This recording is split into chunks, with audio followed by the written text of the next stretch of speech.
Good afternoon, everyone. I'm audible and visible to all of you.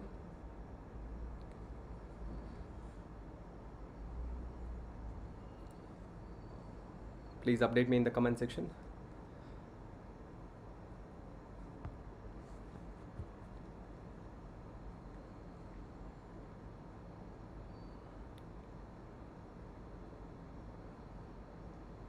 Yes. So can we start?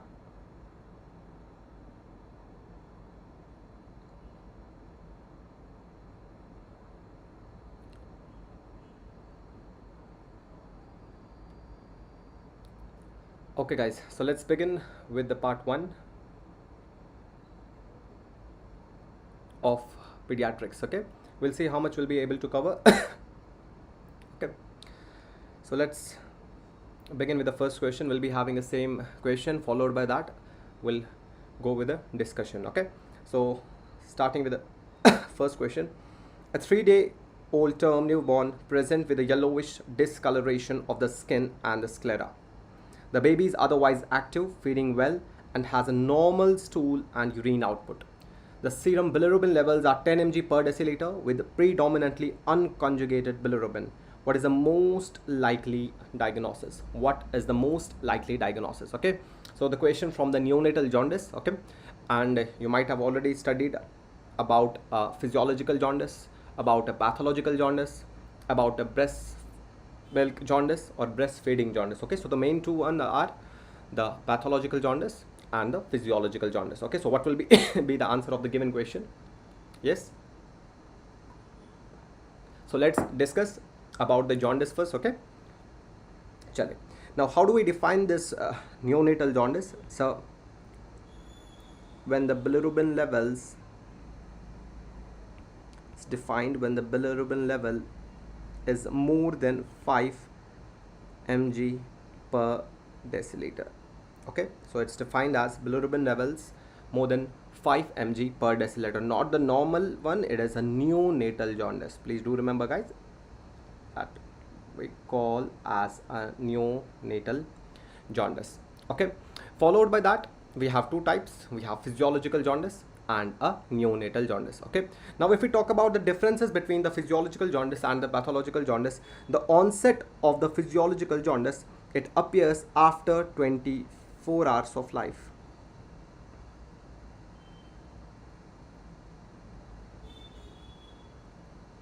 So it appears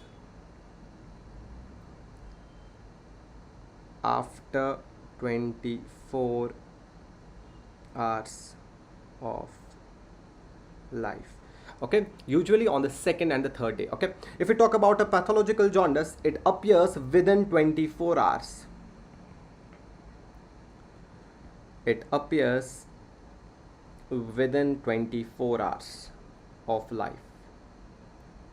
So the question, whenever you see, please do check the onset. It will be easy for you to crack the answer. Okay, so if it appears within 24 hours of life, the jaundice is going to be the pathological jaundice, and if after 24 hours of the life, it's going to be the physiological jaundice. If you talk about the peak level of the physiological jaundice, it peaks on day 5. It peaks on day 3 to 5. Okay, and pathological jaundice, it may peak at any time. It may peak at any time.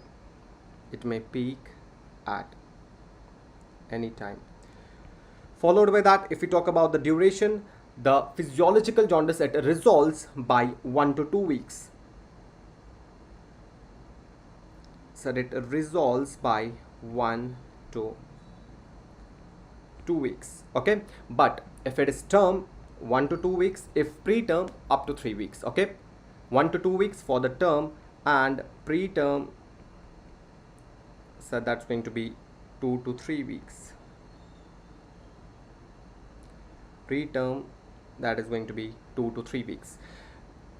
If we talk about the duration of the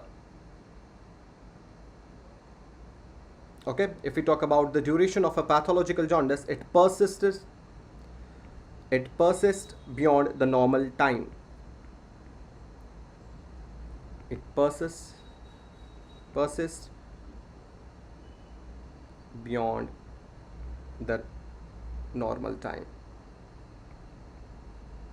Okay, followed by that, the bilirubin levels, typically in case of a physiological jaundice the levels are less than 15, but in case of a pathological jaundice they are more than 15. Okay, within first 24 hours it is more than 5.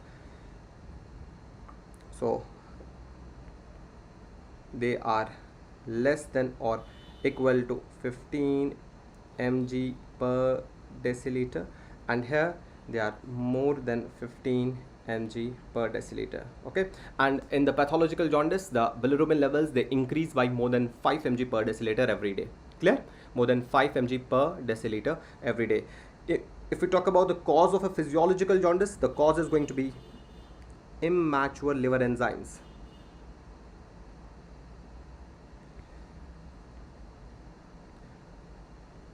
I'm going with a very short and concise way.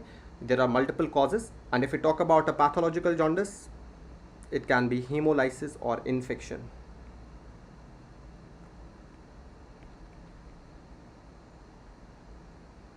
Hemolysis or infection. Okay, talking about the type of a hyperbilirubinemia, remember physiological jaundice, it's always going to be conjugated bilirubin. It's always going to be conjugated bilirubin, but in case of a pathological jaundice it can be conjugated or unconjugated. So it can be conjugated or unconjugated. If we talk about the risk factors in the physiological jaundice is going to be preterm or delayed feeding. Okay, and here it is usually hemolysis in view of RH incompatibility.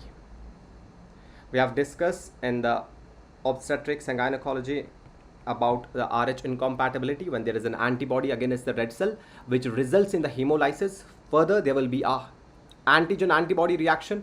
Okay, hemolysis is occurring, and followed by that there is the third space collection fluid which results in a complication called as hydrops fetalis. Okay, and one more complication we have studied in which erythropoiesis is compensated by the hemolysis is compensated by the bone marrow hyperplasia. The condition is called as erythroblastosis fetalis. The condition is called as erythroblastosis fetalis. Okay, the complications are rare. It's usually the benign, but in case of a pathological jaundice it can lead to the kernicterus. Okay, then the management. So in case of a physiological jaundice we should go for the frequent feeding, and here treat the underlying cause and go for the phototherapy. Treat the underlying cause and we should go for the phototherapy. So it's a difference between a physiological jaundice and a pathological jaundice. Okay, one more. Now the question is that the bilirubin level is 10 mg per deciliter. So usually I just mentioned that if the levels are less than 15, the answer is going to be yes, the answer is going to be physiological jaundice. Clear? Yes. Now one more option is there, breast milk jaundice. So what exactly is the breast milk jaundice? There are the substances inside the milk which interferes and resulting into the jaundice. So what are the substances? Just remember that substances like fatty acids and pregnanidiol, free fatty acids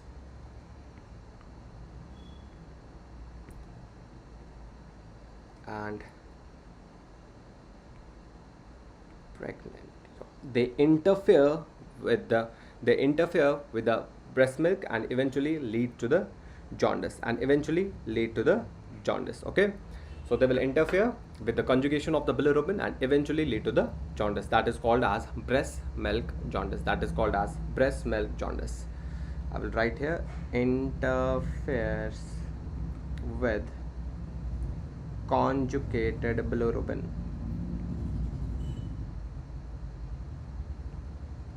They interfere with conjugated bilirubin.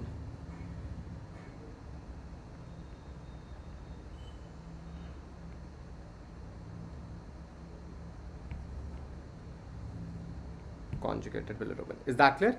So that is a breast milk jaundice. Okay, what exactly you have to treat, how to treat this breast milk jaundice? So continue the feed, but if it goes more than 20 mg per deciliter, then you have to treat accordingly. Okay, then withhold the breastfeeding. Okay, continue the breastfeeding in the breast milk jaundice, but if it goes more than 20, withhold the breastfeeding. Okay, now one more question they can ask, that conjugated bilirubin is increased in, so you will remember CDR. C is conjugated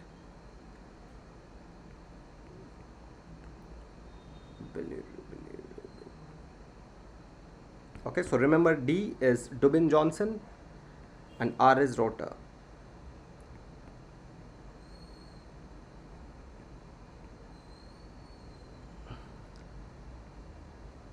R as Rotor syndrome. Clear? Okay, unconjugated, it's CJN1, CJN2 and Gilbert syndrome. Unconjugated, CJN1, CJN2 and the Gilbert syndrome. Clear? Chalo, आगे बढ़ते हैं. Now, a neonatal hypoglycemia. The question they can ask from the neonatal hypoglycemia, what is the definition? When the blood glucose level, how do we define neonatal hypoglycemia? So, the blood glucose is less than 40 mg per deciliter, or the plasma glucose is less than 45 mg per deciliter.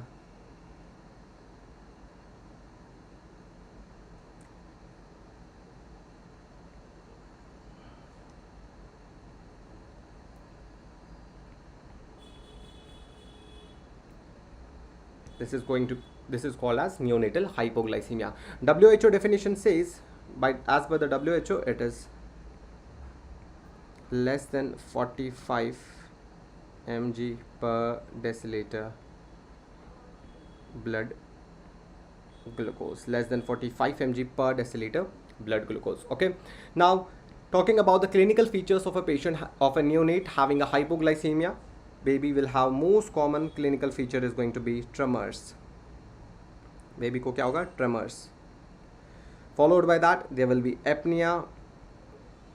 There can be seizures. Okay, there can be apnea. There can be seizures. What can be the other clinical features? Write down in the comment section, guys. What can be the other clinical features? Yes, there can be a poor feeding.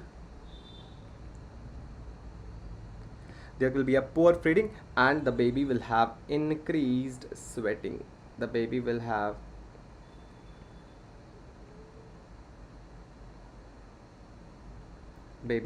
increased sweating. These are the clinical features. Now, the treatment of the neonatal hypoglycemia will be depend on whether the patient is symptomatic or asymptomatic. Okay, so if it is symptomatic, very short manner, sir, if it is symptomatic, the treatment is going to be IV 10% dextrose.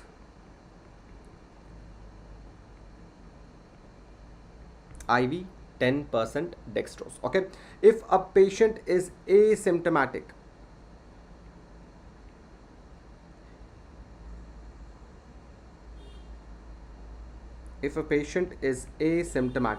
so we need to continue the breastfeed and monitor glucose levels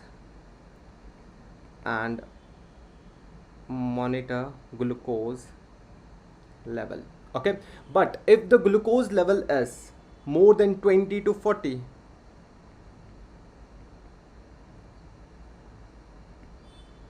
if the glucose level is more than 20, okay, then continue the breastfeed. If less than 20, you need to start the glucose infusion. You need to start the glucose infusion.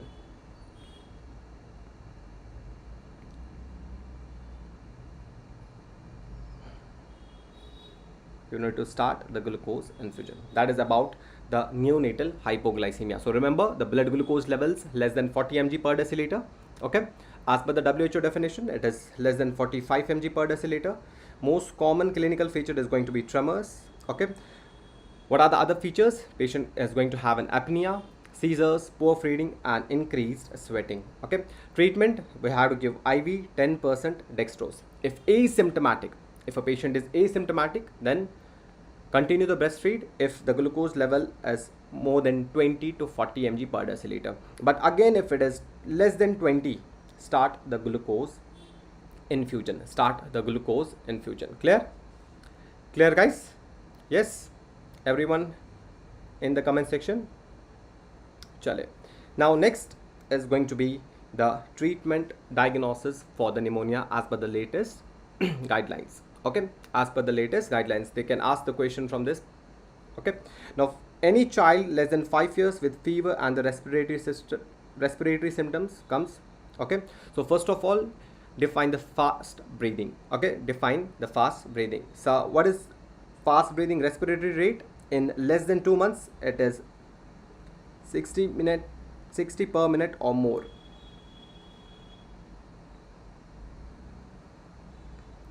If we talk about 2 to 12 months, it's 50 per minute or more than that. Okay, and 1 to 5 years, it's 40 per minute or more. It's 40 per minute or more. Okay, so first of all, you need to see what exactly is the respiratory rate. If the age of the baby is less than 2 months, the respiratory rate 60 per minute or more. 2 to 12, 50 per minute. 1 to 5, then 40 per minute. Then the next step is going to be see the chest indrawing or the chest retractions present or not. Okay, see the chest retractions are there or not, and then look for the danger signs. Then look for the danger signs. So what exactly are the danger signs? Write it down. So danger sign like convulsions. Danger sign like convulsions. There is protein energy malnutrition. There is severe PEM, protein energy malnutrition. Sir, inability to feed or drink. Inability to feed or drink. Okay, or abnormal sleep.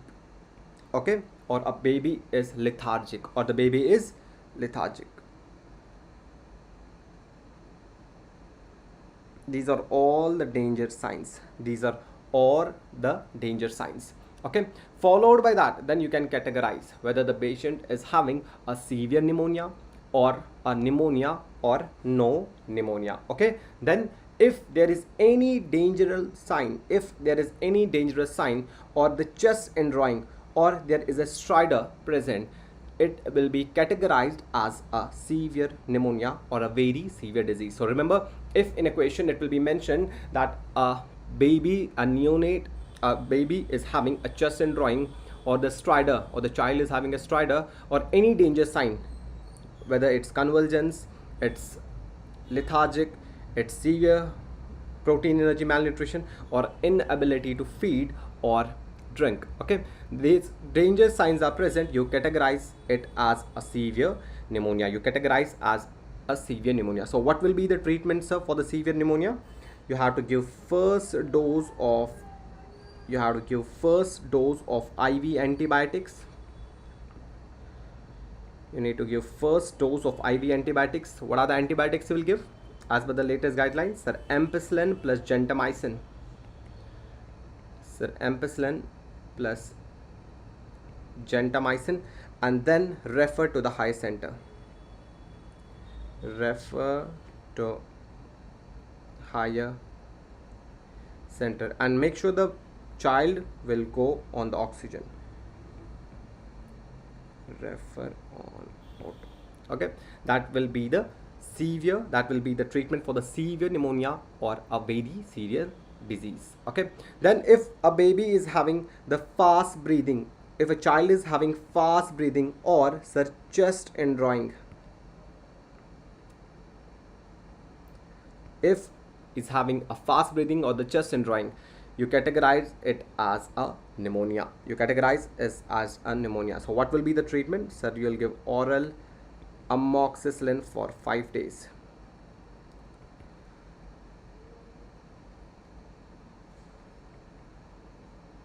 And review and follow up in OPD.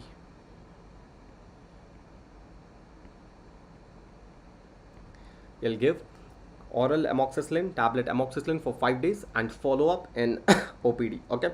And if there is no signs, of pneumonia or very severe disease or no danger signs present, okay, there is no pneumonia, okay, cough or cold, so what exactly you need to do? Sir, no antibiotics, only supportive treatment.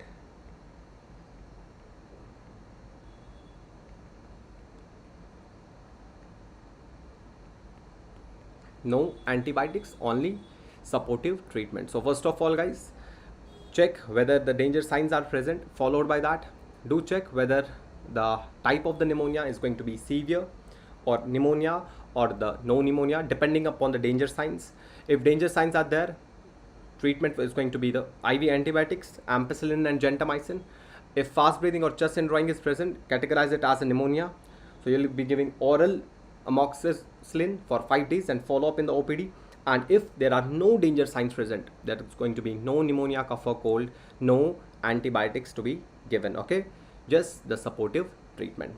Clear? Yes, write down in the comment section, everyone. It's clear? Chalo. Let's move to the next part. A baby is born at 27 weeks gestation, weighing 900 grams. 27 weeks gestation, 900 grams, and is on ventilator support. Okay, extremely low birth weight. What is the recommended initial mode of feeding? Tell me, guys, what is the recommended initial mode of feeding? So let's discuss about the feeding of preterm unit. Okay, gestational age and the mode.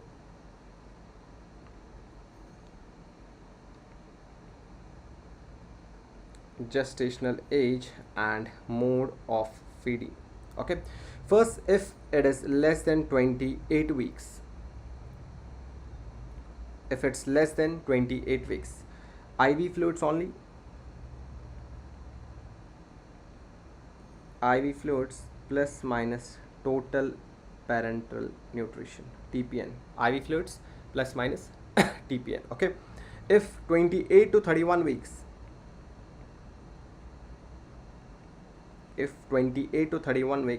we'll use orogastric tube feeding.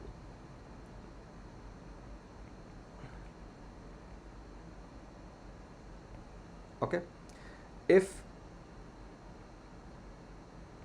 it is 32 to 34 weeks, if it's 32 to 34 weeks, it is Katori spoon or Paladai feeding.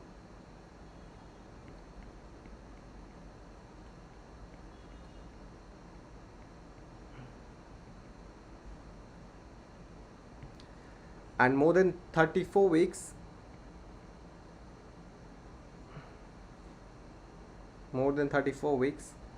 breastfeeding. More than 34 weeks, breastfeeding. So here the question was asked, it's less than 28 weeks. So how do you feed? Initial mode of feeding, that's going to be IV fluids with or without total parenteral nutrition. It's IV fluids with or without total parenteral nutrition. Clear? Chalo. Next question. What is the drug of choice for treating a 4-year-old male child who present with generalized tonic-clonic seizures associated with fever for past 4 months, and MRI reveals the multiple ring enhancing lesion with perifocal edema? So Is the diagnosis of a condition, guys? Patient is coming with a seizures with a neuroimaging reveals that there are ring enhancing lesions. So what is the diagnosis? Write down in the comment section.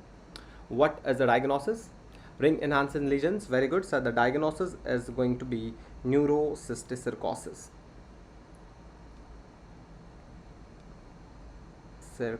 Okay, and we have which type of appearance? This multiple ring enhancing lesions, they give a starry sky appearance. So they give a starry sky appearance. Okay, usually due to the tinea solium and tinea saginata, POC की वजह से होता है. And the most common feature is going to be seizures. Okay, most common feature is going to be seizures. And what is a drug of choice? What is a drug of choice for that? Drug of choice is going to be albendazole. Drug of choice is going to be albendazole. Along with the albendazole, sir, we give also steroids.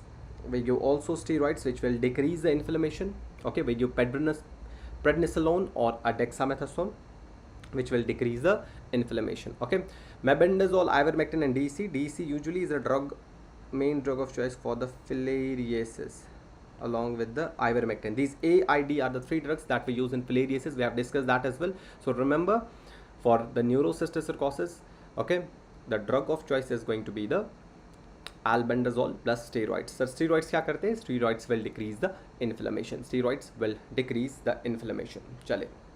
Next, a girl is born at term after an uneventful pregnancy and delivery.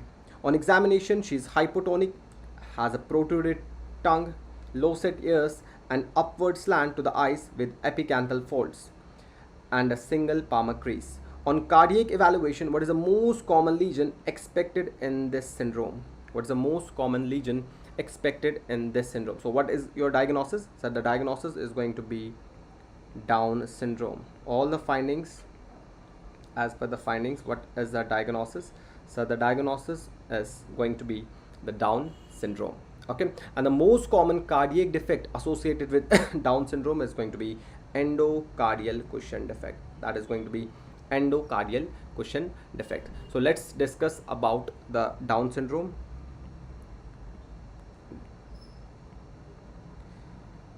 You all know Down syndrome. It's going to be trisomy 21.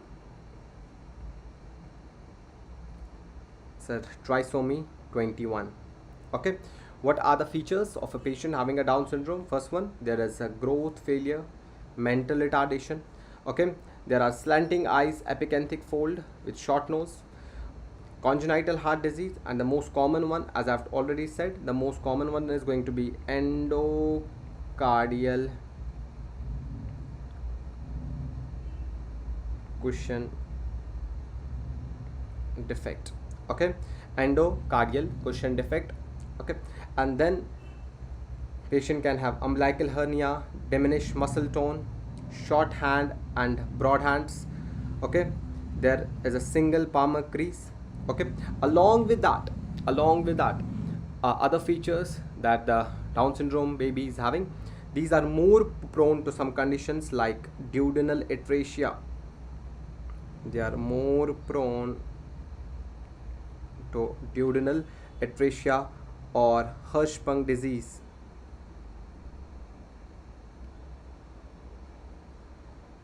Duodenal atresia, Hirschsprung disease. Okay, and if we talk about Alzheimer's disease, ApoE4 protein is on chromosome 21, and Down syndrome is trisomy 21. So the Down syndrome patients can have Alzheimer's disease as well. They can have Alzheimer's disease as well. Clear? Yes, everyone. They can have an Alzheimer's disease as well. Okay, now the question that they ask from the Down syndrome also is going to be the triple test and the quadruple test.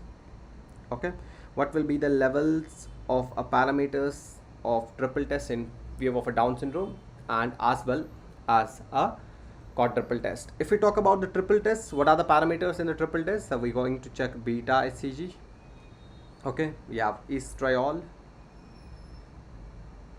and alpha fetoprotein Okay, beta HCG is going to be high in case of a Down syndrome, estriol will be less and AFP will be also decreased. Okay, if we talk about a quadruple test, it's going to be triple test plus inhibin A. So inhibin A, remember, it is going to be decreased. So inhibin A is decreased. Inhibin A is decreased in Down syndrome. Inhibin A is decreased in Down syndrome. So two questions from this particular thing. Either they ask the components of a quadruple test and the triple test. We have already discussed in obstetrics and gynecology.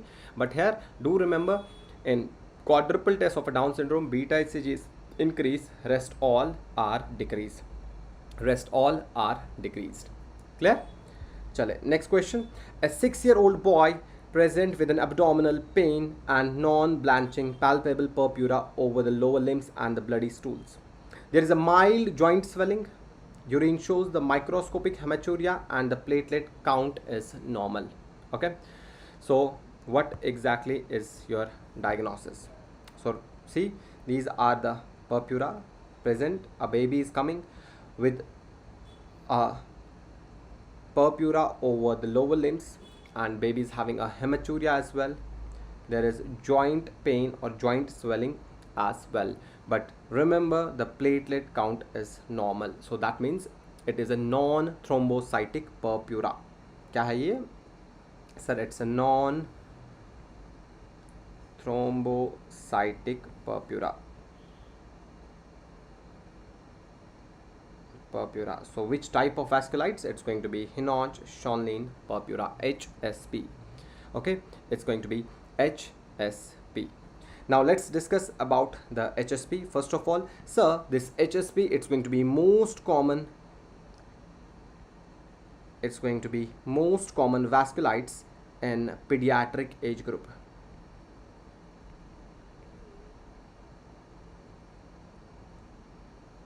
So it's a most common vasculitis in pediatric age group. Okay, which hypersensitivity reaction? Type 3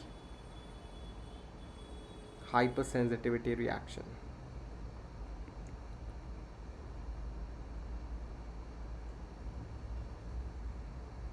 It's type 3 hypersensitivity. Chalo.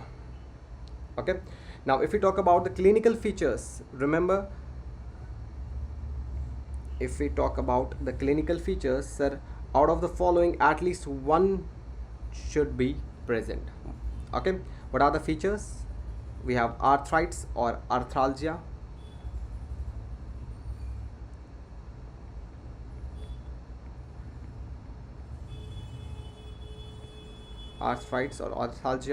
we have abdominal pain,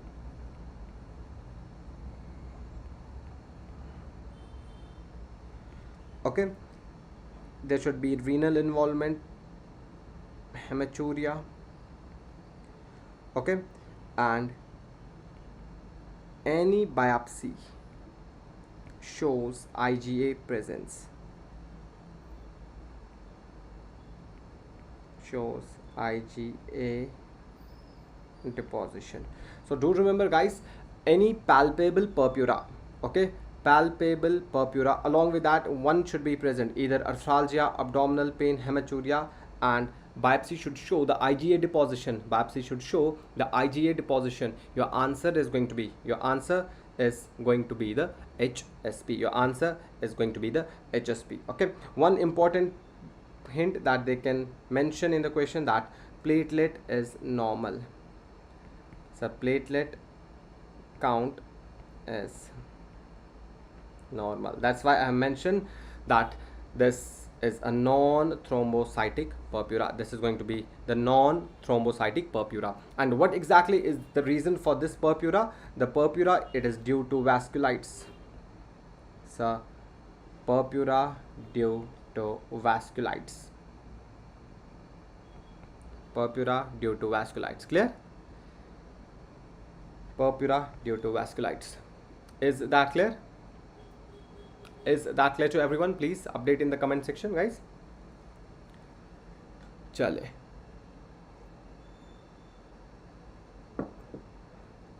Let's move to the next question.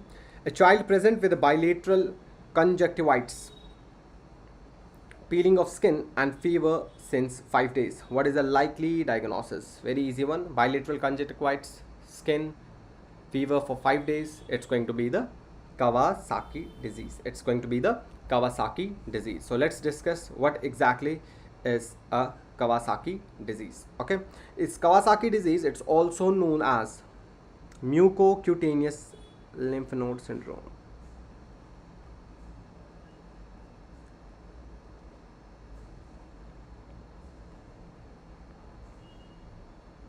And syndrome. Okay, and it usually affect the age group less than 4 years. It usually affect the age group less than 4 years. Okay, now what are the clinical features? So the clinical features are mnemonic, cream or crash. C is going to be conjunctivitis. C, it's going to be conjunctivitis. And remember, there is going to be bilateral non-purulent conjunctivitis. It is bilateral non-purulent conjunctivitis. R is rash. R is rash. A is going to be adenopathy. A is adenopathy. Usually which adenopathy? Cervical adenopathy. Okay. S, it's going to be strawberry tongue. Strawberry tongue, also seen in the scarlet fever. Okay, and H is hand and feet swelling.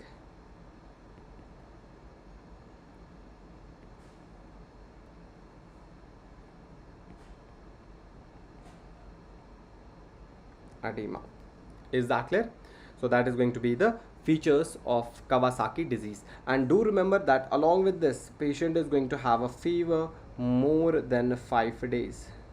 Baby will have a fever of more than 5 days. So since 5 days fever is there is bilateral conjunctivitis. The question they can ask is, which of the following is not a feature, not a feature of an Kawasaki disease? So they will mention a non-purulent, they will mention a purulent conjunctivitis. So it's exactly a non-purulent conjunctivitis that is seen in the Kawasaki disease. Clear? Now, due to the involvement of the coronary arteries, the patient can have a myocardial infarction. Myocardial infarction. Okay, and what is the treatment? So treatment is IV immunoglobulin.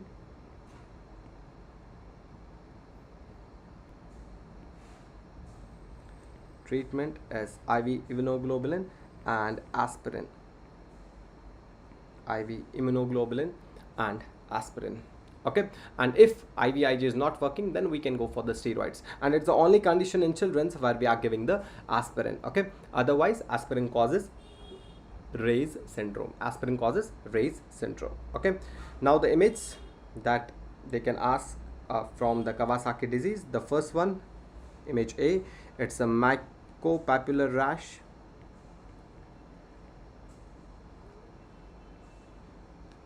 It's a mycopapular rash seen in the Kawasaki disease. Image B, this is conjunctivitis. But do remember, bache, that this is going to be a non-purulent conjunctivitis. It's going to be a non-purulent conjunctivitis. Image C is a strawberry tongue.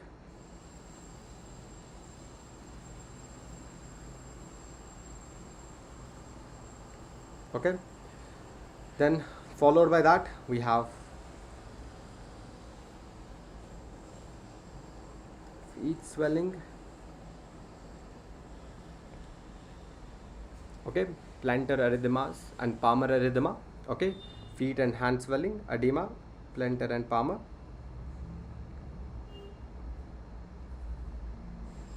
Okay, then we are A is going to be adenopathy. We have cervical adenopathy.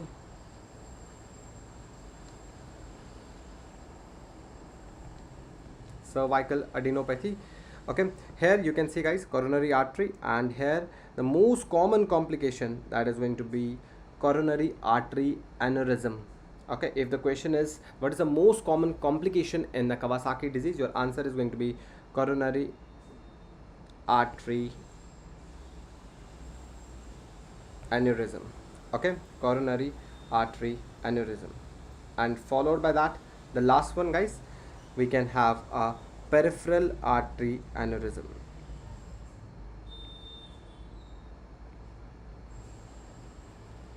We can have a peripheral artery aneurysm.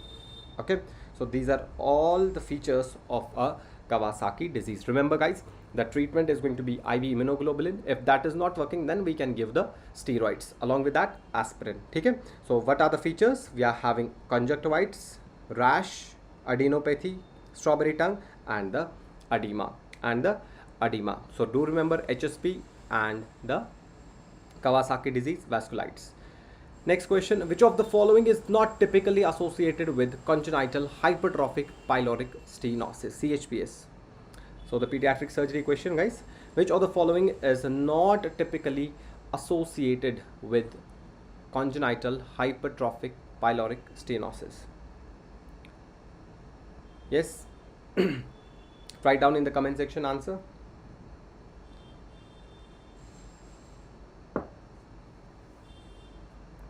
What will be the answer, bache?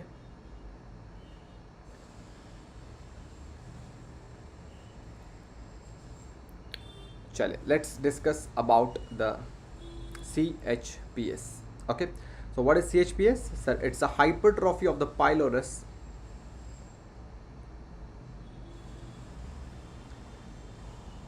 Sir, it's a hypertrophy of the pylorus which is leading to the gastric outlet obstruction.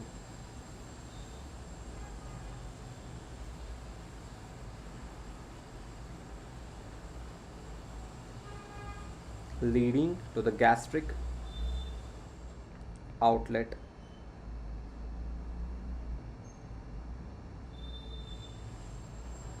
obstruction. Leading to the gastric outlet obstruction. Okay, and it's most commonly seen in the male babies compared to female around the 6 to 8 weeks of life. Around 6 to 8 weeks of life. So what is CHPS? Sir, it's a hypertrophy of the pylorus which is leading to the gastric outlet obstruction, usually seen in the males compared to females around 6 to 8 weeks of life. Okay, now if we talk about the clinical features of a patient having a CHPS, a baby, first of all, baby will complain of vomiting, but it's going to be projectile in nature and non-bilious. Projectile and non-bilious vomiting. Okay, there is a palpable lump which will be felt from the left side. There is a palpable lump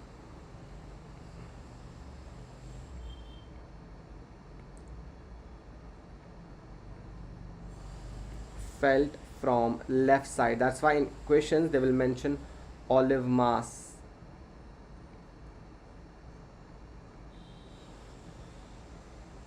Olive mass. Okay, and baby, due to the continuous vomiting, there will be dehydration and weight loss.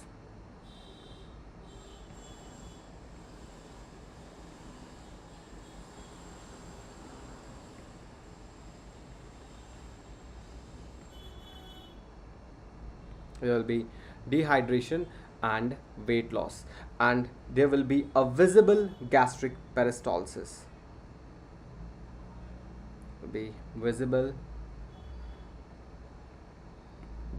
gastric peristalsis. Okay, now the question was asked, which of the following is not typically associated with congenital hypertrophic pyloric stenosis? So visible gastric peristalsis, yes, it is there. Sir, olive shaped mass in the right upper quadrant, yes, it's there. Sir, it occurs between 2 to 6 weeks of life, yes, it's there. Sir, bilious vomiting, no, it's going to be the non-bilious vomiting. So about the bilious vomiting, if present, think of a duodenal atresia. Think of a duodenal atresia. Think of a duodenal atresia. Okay, followed by that, the more repeated question that they have asked about the electrolyte imbalances. What is an electrolyte imbalance seen in a patient having a CHPS? It's hypokalemia. Sir, it's hypokalemia. It's hypochloremia.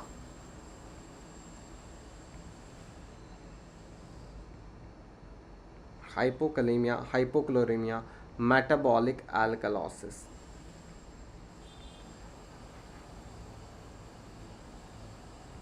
Metabolic alkalosis. Okay, hypokalemic metabolic alkalosis. Okay, the risk factor that can lead to the CHPS is a maternal intake of a drug. What is a drug which can lead to the CHPS?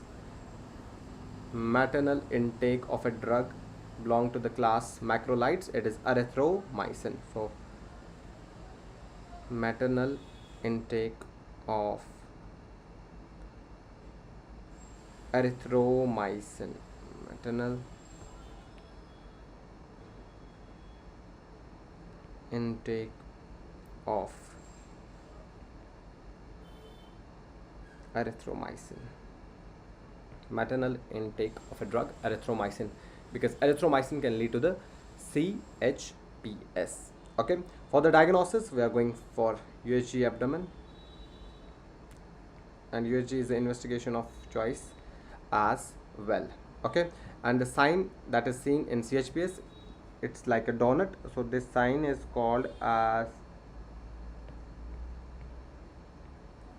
donut sign. This sign is called as donut sign. Okay, and what will be the treatment? So the treatment is going to be the surgical treatment. So surgical treatment called as Ramsted's operation.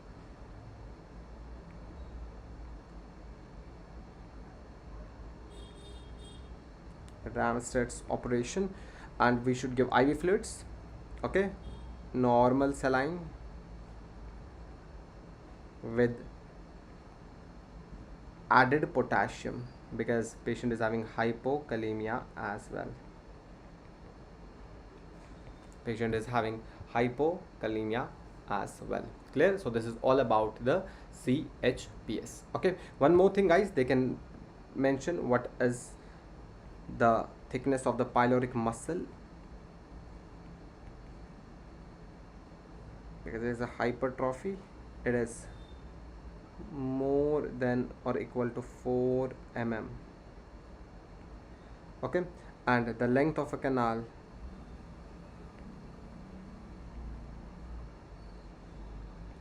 is 14 mm, more than 14 mm. Okay, so that's all about CHPS. So CHPS, it's a hypertrophy of the pylorus which is leading to the gastric outlet obstruction.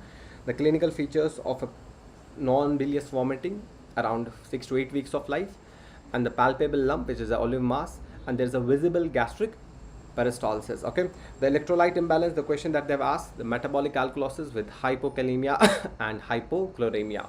Okay, the risk factor is a drug which can lead, is called the drug erythromycin, and the investigation of choice is USG abdomen with treatment of Ramsted's pylorectomy or Ramsted's operation, and give IV fluids, normal saline with added potassium. The sign is donut sign.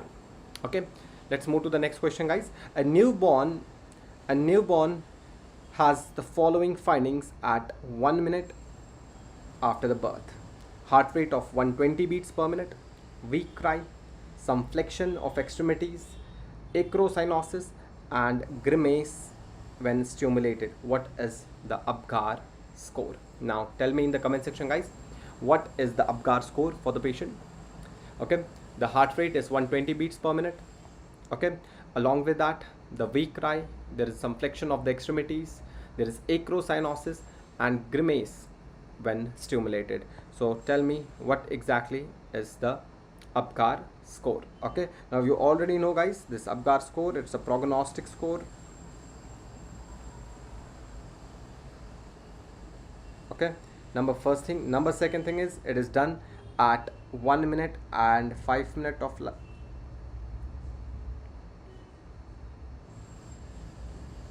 done and 1 minute and 5 minutes, and this score indicates whether the patient needs a resuscitation or not. Okay, and if the score is less than 3, okay, less than 3, sir, needs resuscitation.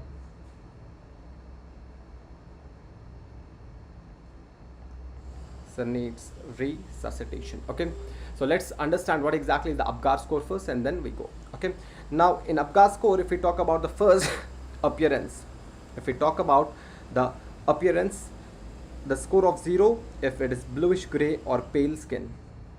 Okay, if it is bluish gray or the pale skin, the score is 0. If there is a pink body with a blue hand or feet, pink body with a blue hand or feet, this is what you call acrocyanosis.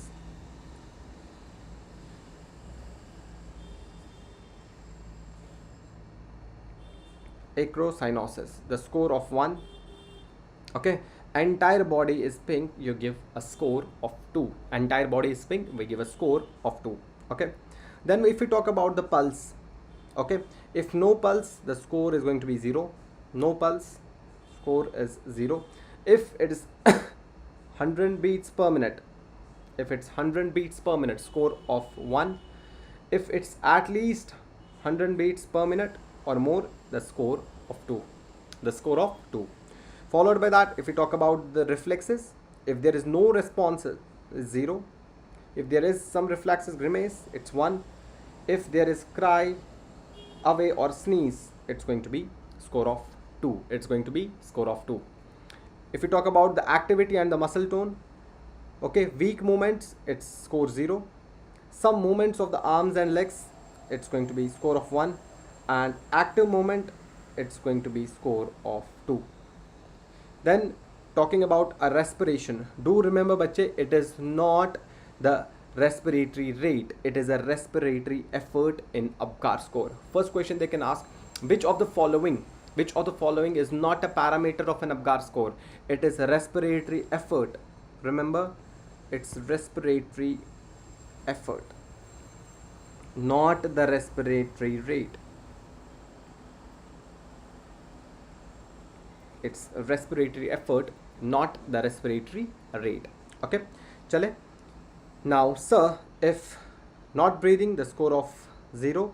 If irregular breathing or a weak cry, it's score of 1. And if there is a normal breathing with a strong cry, okay, that's going to be score of 2. So let's calculate whatever given in the question, guys. First of all, sir, the heart rate. First of all, heart rate is given. So right, sir, heart rate is 120 beats per minute. Heart rate is 120 beats per minute. So 120 beats per minute, that is going to be more than 100. That is going to be score of 2. So 2 points. Okay. Next is going to be the weak cry. If the baby is having a weak cry, that is a score of 1.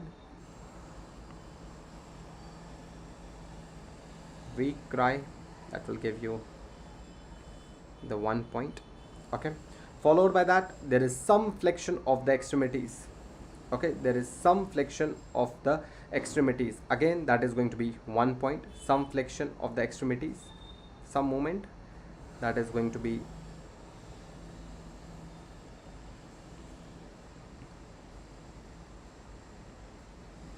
1 point.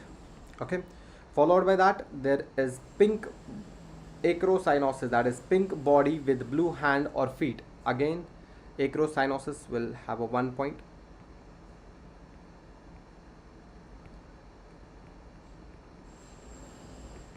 Followed by that, grimace, 1.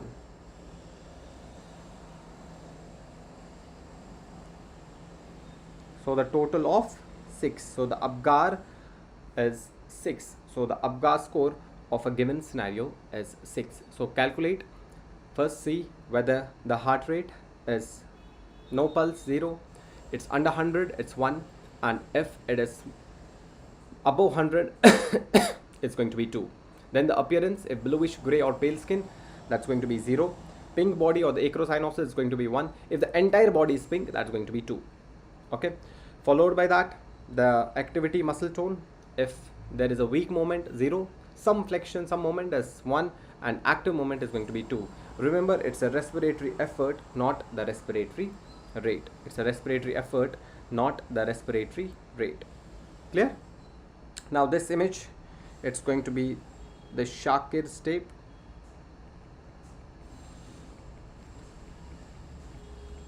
So this Shakir's tape is used to measure the mid-upper arm circumference. Mid-upper arm circumference.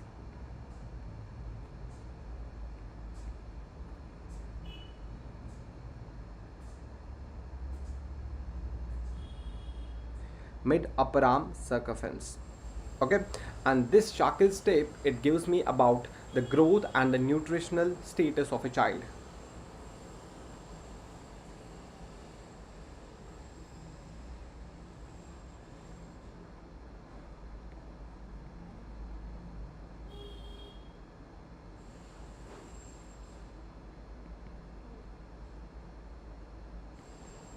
Gives about the growth and nutritional state.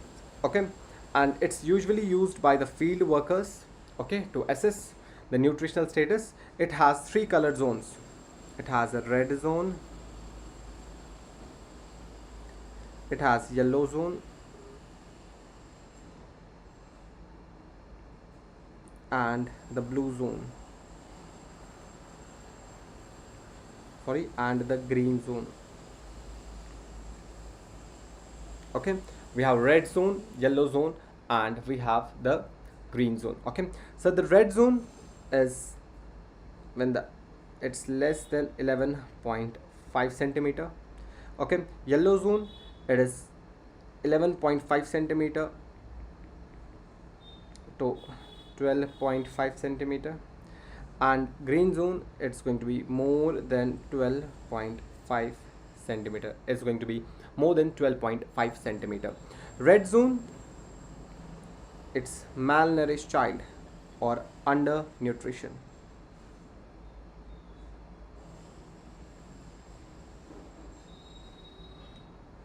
It is malnourished or under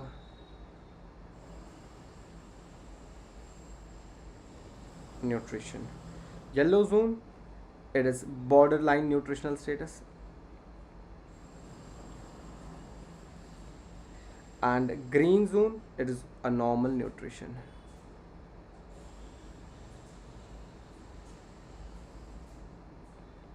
It is a normal nutrition. Is that clear? So that is mid upper arm circumference with the Shakir's tape. Malnourished, borderline, and the normal nutrition. This is used to measure the skin fold thickness, called as Harpenden calipers.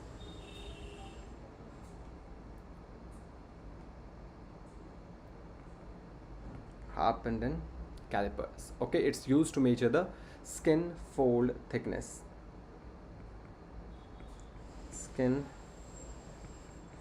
fold thickness. Okay, do remember what are the exactly sites that we usually measure the skin fold thickness? We have biceps area, triceps area, and suprascapular area. So how do you remember? BTS, biceps, triceps, and suprascapular or subscapular. Okay, chalo. That's all about Shakir's tape. That is all about the Shakir's tape and the Harpenden calipers. Okay. A mother reported to the OPD with a complaint that her child smells funny. On examination, you notice that the child has a global developmental delay and smells mousy. What is your probable diagnosis? What is your probable diagnosis? So let's talk about the different conditions: phenylketonuria, alkaptonuria.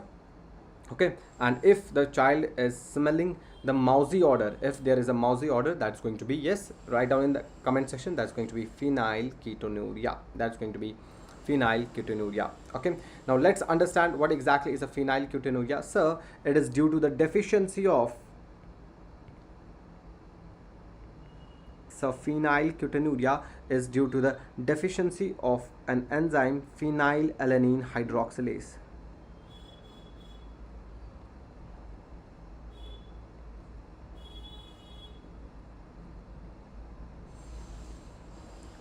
It's due to the deficiency of an enzyme phenylalanine hydroxylase. Okay, the order is going to be mousy or musty order. There is mousy or musty order. Okay, and if we talk about the enzyme phenylalanine hydroxylase, it helps in the conversion of phenylalanine. It helps in the conversion of phenylalanine to tyrosine. Okay, and the enzyme is phenylalanine hydroxylase. Now if the conversion of phenylalanine to tyrosine is not done, what will happen to the levels of phenylalanine? They will be increased and tyrosine will be decreased. When the tyrosine is decreased, the substances from the tyrosine, what are the things coming from the tyrosine? We have melanin, okay, we have catecholamines, we have T3, T4. So it will result in what? It will result in decreased melanin. Okay, it will result in decreased melanin, and the baby will have, or the patient will have, hypopigmentation. Can have hypopigmentation. Is that clear? Can have hypopigmentation. And if there is increased levels of phenylalanine in the body, they are toxic to CNS. They are toxic to CNS. So the patient who is coming, okay, the child who is coming can have a neurological manifestation.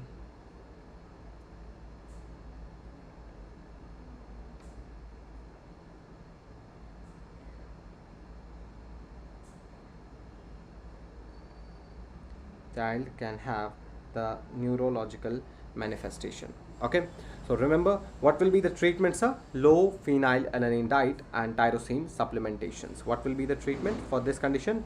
So we need to give low phenylalanine diet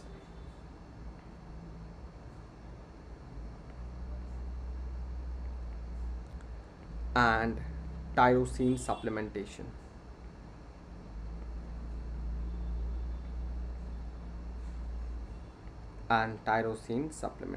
So this is about a phenylketonuria. So what are the features of a patient having a phenylketonuria? What are the features of a patient having the phenylketonuria? Yes, so the features of patient having a phenylketonuria will be CNS manifestation or the hypopigmentation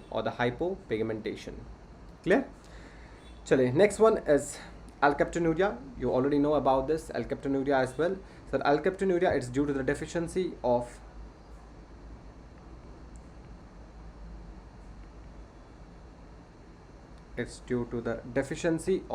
homogentisate oxidase.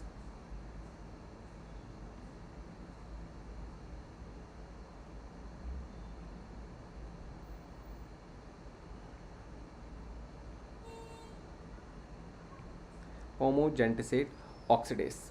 Okay, there is an accumulation of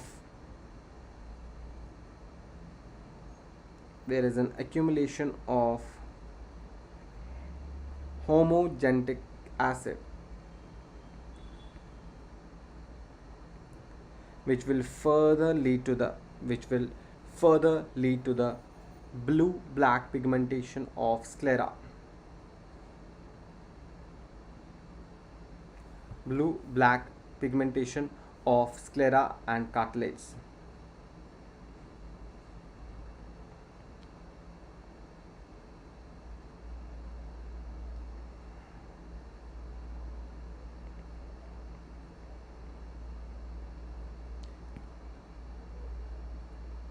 Okay, and this blue black pigmentation is called as ochronosis.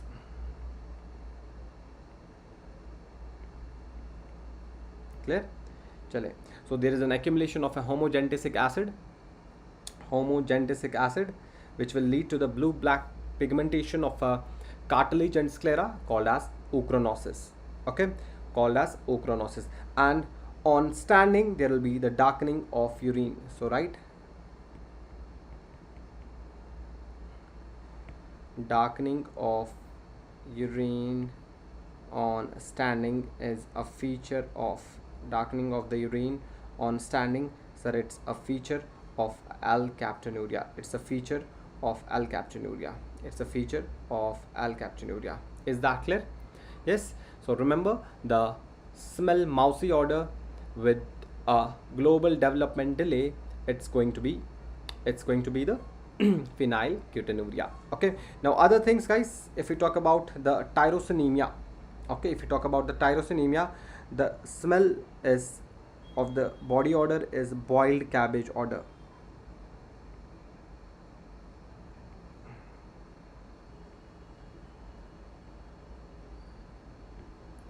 Boiled cabbage odor. Okay, if you talk about Hawkinsinuria, it's sweet or sulfur odor.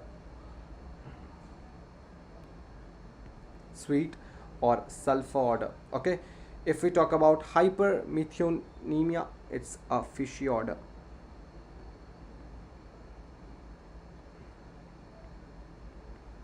It's going to be the fishy odor. Okay, further we have one more, guys, burnt sugar odor. Can you tell me in the comment section? Burnt sugar odor. So burnt sugar odor is classically seen in maple syrup urine disease.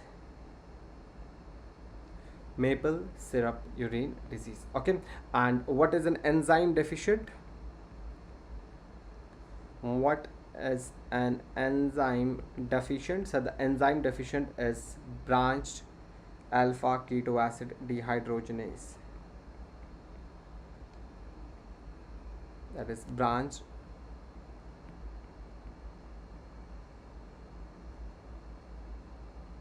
alpha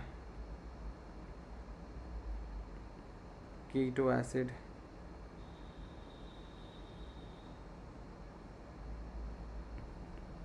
dehydrogenase. That's PCKD. Clear? Chale. Next question. What is the first permanent tooth to appear in a child? What is the first permanent tooth to appear in a child? So discuss about the primary dentition, that is milk teeth. Okay, and secondary dentition, that is permanent teeth. Okay, let me write fully. So let's discuss about a primary dentition.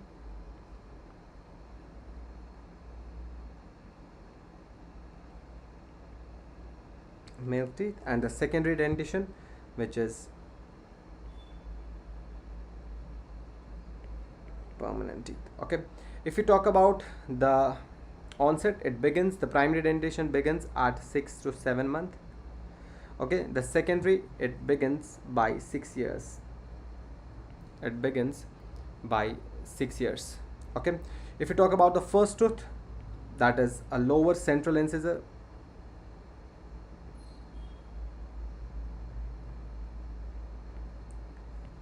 That is a lower central incisor. Okay, and if you talk about a permanent one, that is a first molar. That is a first molar. If you talk about the last tooth, that is second molar. And secondary dentition, that is a third molar. It completes at 2 to 3 years, and it completes at 12 years, except third molar. The total number is going to be 20, and the total number, it's going to be 28 to 32. It's going to be 28 to 32. Clear? So which of the following is going to be the first permanent tooth to appear in a child? The answer is going to be first molar. Your answer is going to be the first molar.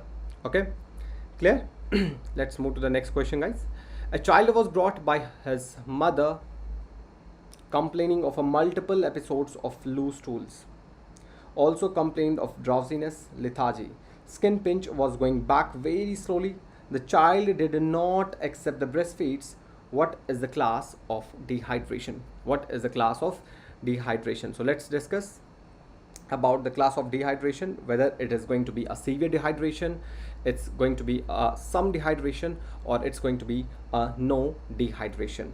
So if we talk about the following signs, two of the following signs should be there.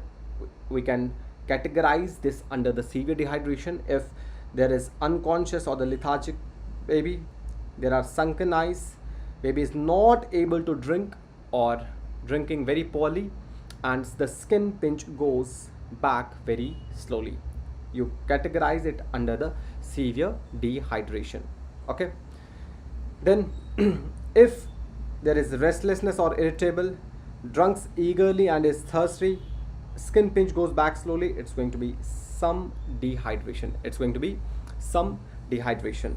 And if there are not enough signs to classify as some or severe dehydration, it is a no dehydration, which is green color, So we have severe dehydration, we have some dehydration, and we have no dehydration at all. Okay, now in this given question, guys, child did not accept the breastfeeds, the skin pinch was going slowly, and the child was the lethargic. So it is going to be the severe dehydration. It's going to be the severe dehydration. Now what exactly will be the management for this severe dehydration, bache? So if we talk about the fluids, you need to give for severe dehydration, you need to give 100 ml per kg.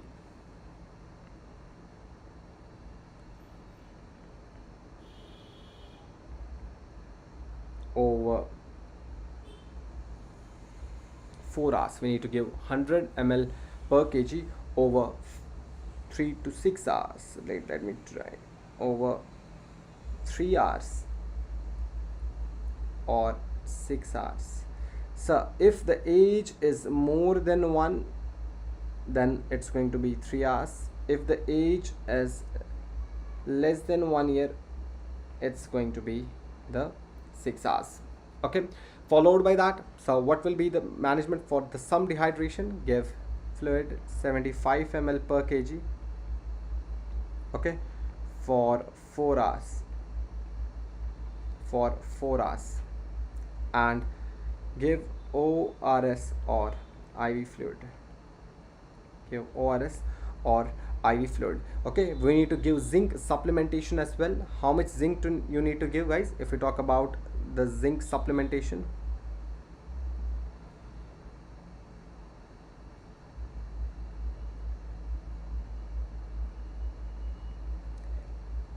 if we talk about a zinc supplementation, so less than 6 months, we give 10 mg, and more than 6 months, we give 20 mg. Okay, more than 6 months, we give 20 mg. Okay, and if there is no dehydration, then give 5 to 10 ml per kg ORS.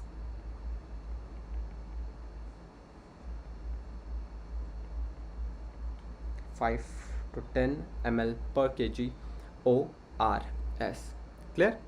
Now if the diarrhea persists for 14 days or more, if it goes 14 days or more, the severe persistent diarrhea, treat the dehydration before the referral, okay, and refer to the hospital. Okay, if no dehydration, persistent diarrhea, advise the mother to feed a child who has persistent diarrhea. You need to give multivitamins including zinc for 14 days and follow up the patient after 5 days. And if there is a blood in the stool, then it's dysentery. You need to start the antibiotic ciprofloxacin for the 3 days and follow up in 3 days. Is that clear? So that is about the dehydration classification, depending whether it's severe or some or no dehydration. Next, move to the next question. A newborn is brought to the clinic with a swelling over the right parietal region of the scalp, which is noticed shortly after the birth. The swelling is firm, does not cross suture lines. It's gradually increased in size over the first 2 days.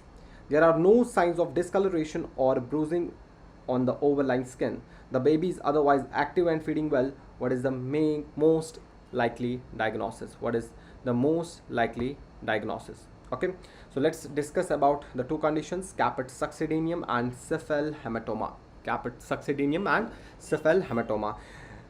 The caput succedaneum, guys, it is a soft tissue edema and it extends across the suture line. It extends across the suture line. So you can easily remember caput succedaneum, CS, that means cross the suture.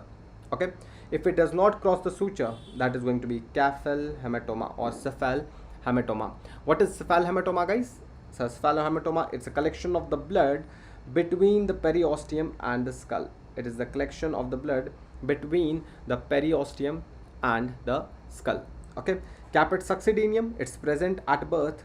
Okay, it's poorly defined borders. It may include the ecchymosis and it disappear within 48 hours. It disappear within 48 hours. While as if we talk about cephalohematoma, it's not usually present at birth and it usually is due to the traumatic birth or due to the skull fracture or due to the skull fracture. Okay, and there is increase in the size over the first days of life and it will take months to resolve. It will take months to resolve. Okay, do remember, due to the collection of the blood cephalohematoma, it will be the hemolysis, there will be hyperbilirubinemia.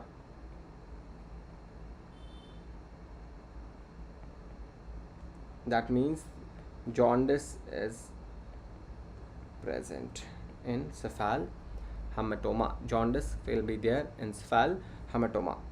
Okay, so see, hemorrhage is there due to which hemolysis, blood loss, increase bilirubin is there. And this caput succedaneum, guys, it's just an edema. It's just an edema. Okay, so what is caput succedaneum? So it's a swelling of scalp due to the subcutaneous edema.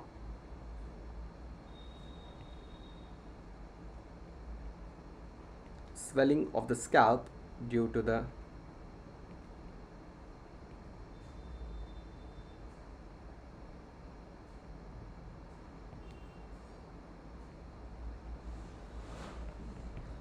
subcutaneous edema. Okay, so what will be the answer, guys, for this particular question? Tell me in the comment section what will be the answer. It gradually increase in the size the first 2 days. Okay, just after the birth. Okay, there are no signs of discoloration or bruising over the skin. The baby is otherwise active and feeding well. The baby is otherwise active and feeding well. Write down the answer in the comment section. Very good. So it's going to be cephalohematoma. It's going to be cephalohematoma. Chale. A 2-year-old child present to the clinic with a generalized edema, apathy and distended abdomen and depigmented hair. The mother reports that the child diet primarily consists of starchy food with minimal protein intake. What is the most likely diagnosis? What is your most likely diagnosis? So there is a distended abdomen with depigmented hair. You are already studied in the PSM as well. This depigmented hair is called as a flag sign, and there is distended abdomen, protruded abdomen, and it's a classical case of a kwashiorkor. It's a classical case of a kwashiorkor. So let's discuss about the kwashiorkor and marasmus. Okay, let's discuss about the kwashiorkor and marasmus. Now kwashiorkor, it develops in the children whose diet are deficient of proteins.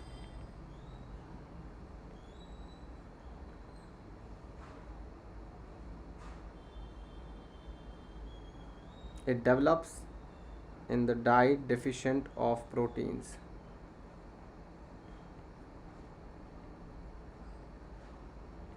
Diet deficient of proteins. Okay, and the marasmus, it is deficient of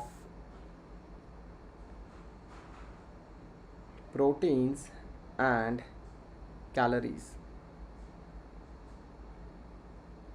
Deficient of proteins and calories. Okay, next, it's usually seen in the children age group of 6 months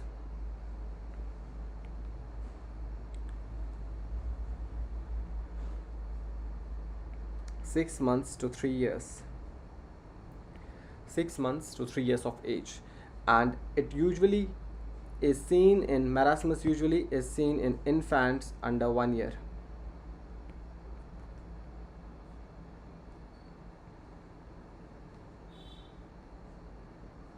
Infants under the 1 year of age. Okay, now if we talk about in kwashiorkor, subcutaneous fat is preserved. Subcutaneous fat is preserved. Here subcutaneous fat is not preserved.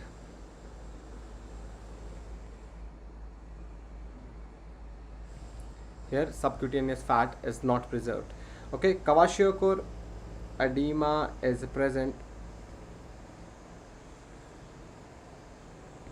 Here edema is absent. Edema is absent. Okay, there is enlarged fatty liver seen in the kwashiorkor.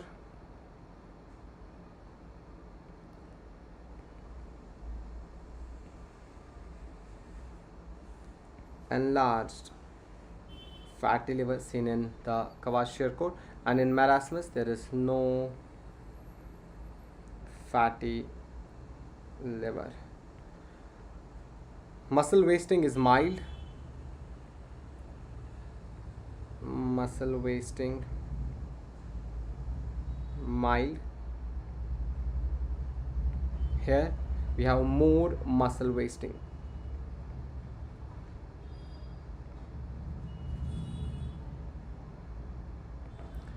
Ribs are not prominent. Ribs are not very prominent.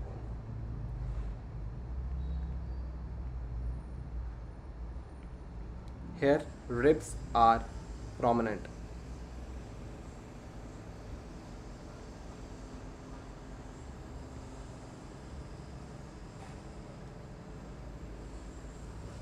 Here ribs are prominent. Okay, poor appetite.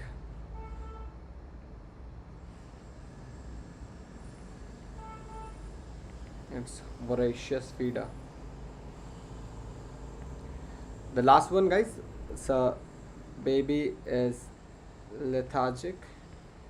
Your baby is alert or active. And the flag sign, you already know that the flag sign is a depigmented hair, which is seen in the kwashiorkor, Okay, next, guys, a 7-month-old baby was brought to the well baby clinic for the routine immunization.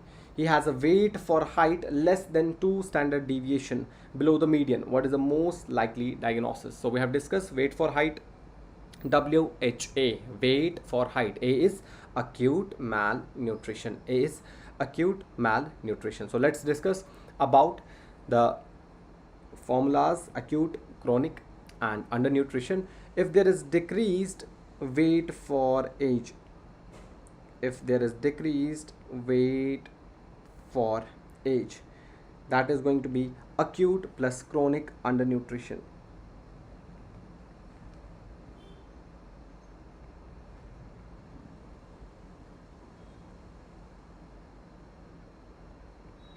That's going to be acute plus chronic undernutrition, or you can call underweight. Okay, if there is decreased weight for height,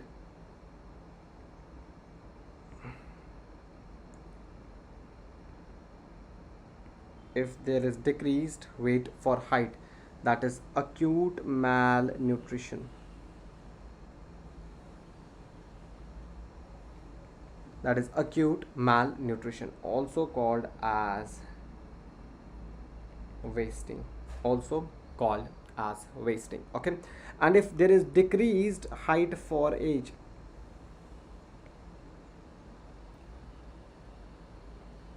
if there is decreased height for age, that is going to be chronic malnutrition.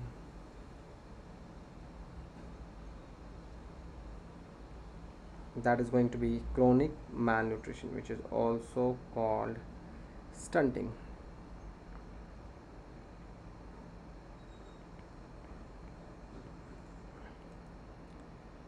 also called stunting. Okay, so how to remember, guys? Do remember this with the mnemonic WHA. Weight for height, A is acute nutrition. Okay, do remember height for age with the mnemonic HAC, HAC. Height for age is going to be the chronic undernutrition. Chronic undernutrition.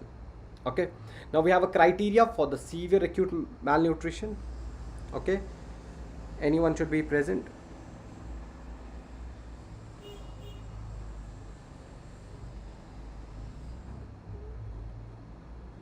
Severe acute malnutrition,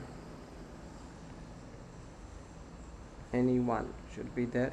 So what is the criteria? First, weight for height should be -3 standard deviation.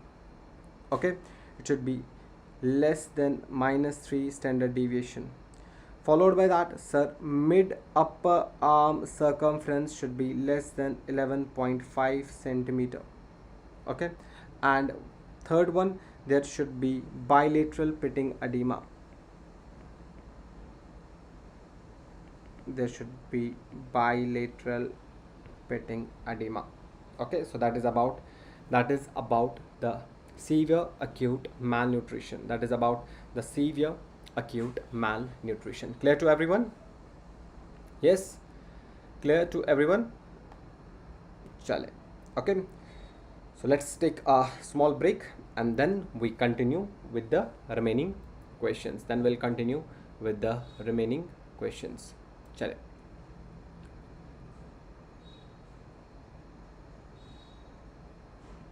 Okay, just a short break of 10 minutes.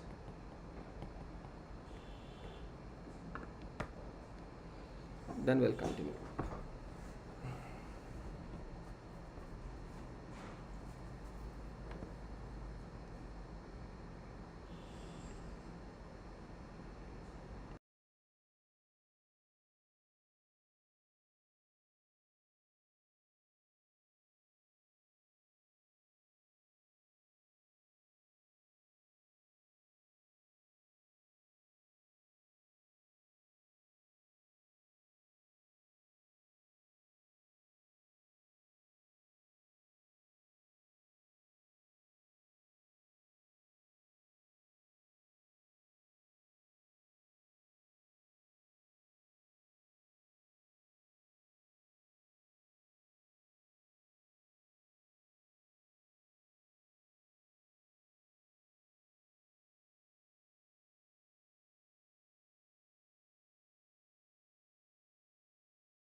Yes, guys, let's begin.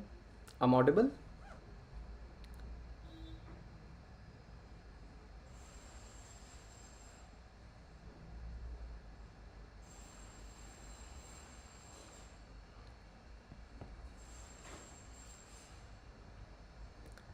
Chale.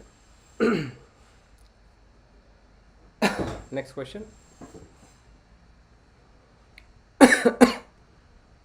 A 6 month old infant present with a failure to thrive, recurrent respiratory infections, and bulky, foul smelling stools.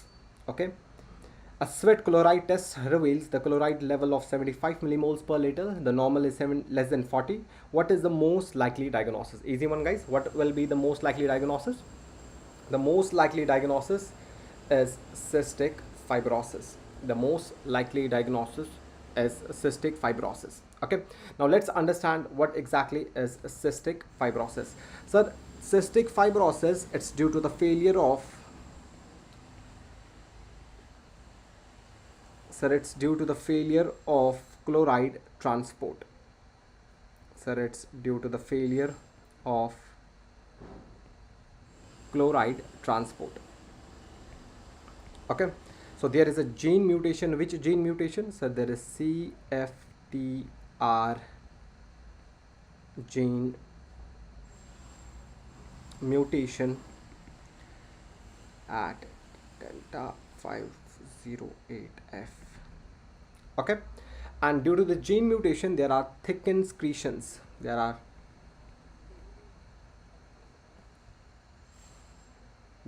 thickened secretions which will lead to the obstruction. Okay, which will lead to the obstruction. Okay, now what are the clinical features, sir? What are the clinical features of a patient having a cystic fibrosis? If we talk about the lungs, from the lungs the clinical feature is going to be bronchiectasis and pneumonia. There will be bronchiectasis and pneumonia. Okay, now if we talk about other features, there will be azoospermia. Which will lead to the infertility. Okay, due to this cystic fibrosis, patient will also have exocrine pancreatic insufficiency, which will lead to this fatty stools. Okay, there is exocrine pancreatic insufficiency.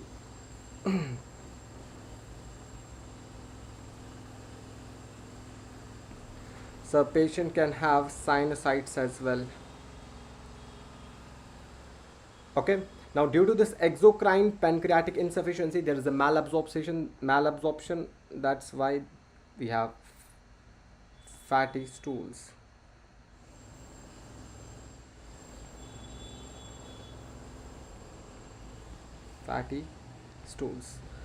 Okay, then we have sinusitis as well. Okay, patient can have constipation as well. So these are all the clinical features of a patient having cystic fibrosis. These are all the clinical features of a patient having a cystic fibrosis. Okay, now sir, for the diagnosis, what are the tests that we do? For the diagnosis of cystic fibrosis, what are the tests we do? First of all, we go for the sweat chloride test.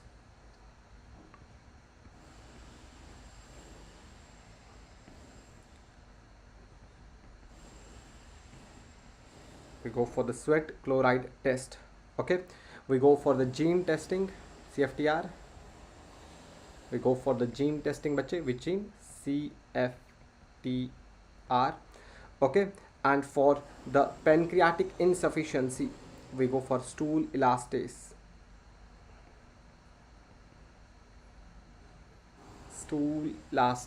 For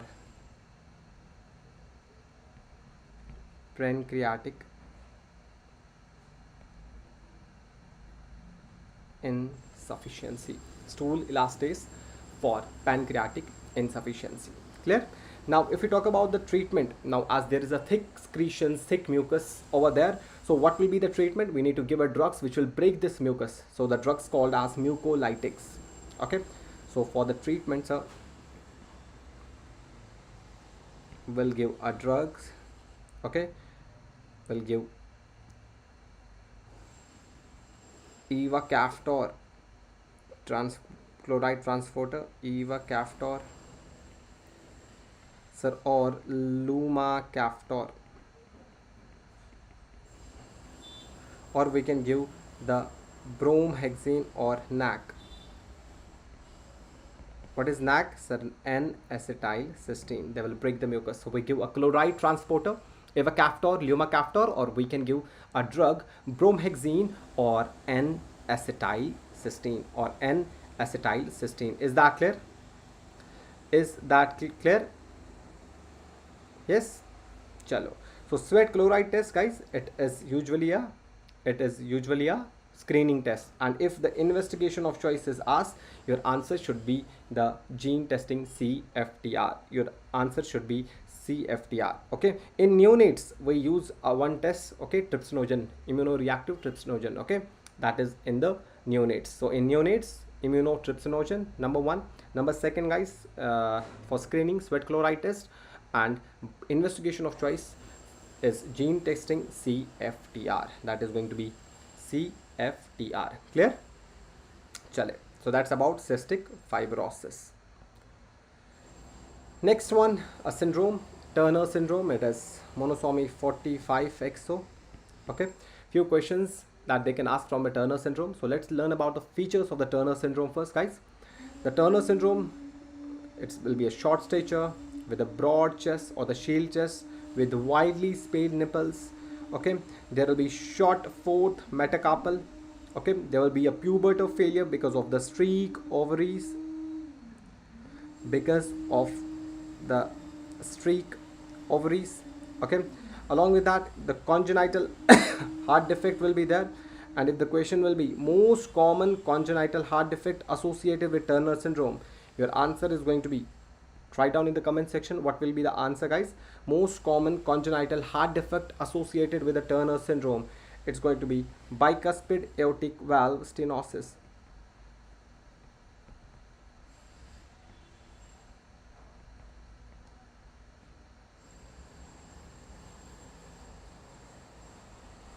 It is bicuspid aortic valve stenosis. Okay, now one question was asked, which of the following is incorrect about the Turner syndrome? Remember, guys, in Turner syndrome there is no mental retardation. So there is no mental retardation, first thing. Okay, number second thing, the gene that is defect in the that is there in short stature, the name of the gene is SOX gene. Kaun sa gene hai, guys? SOX gene. Okay, and this Turner syndrome, it is also the most common cause of primary amenorrhea.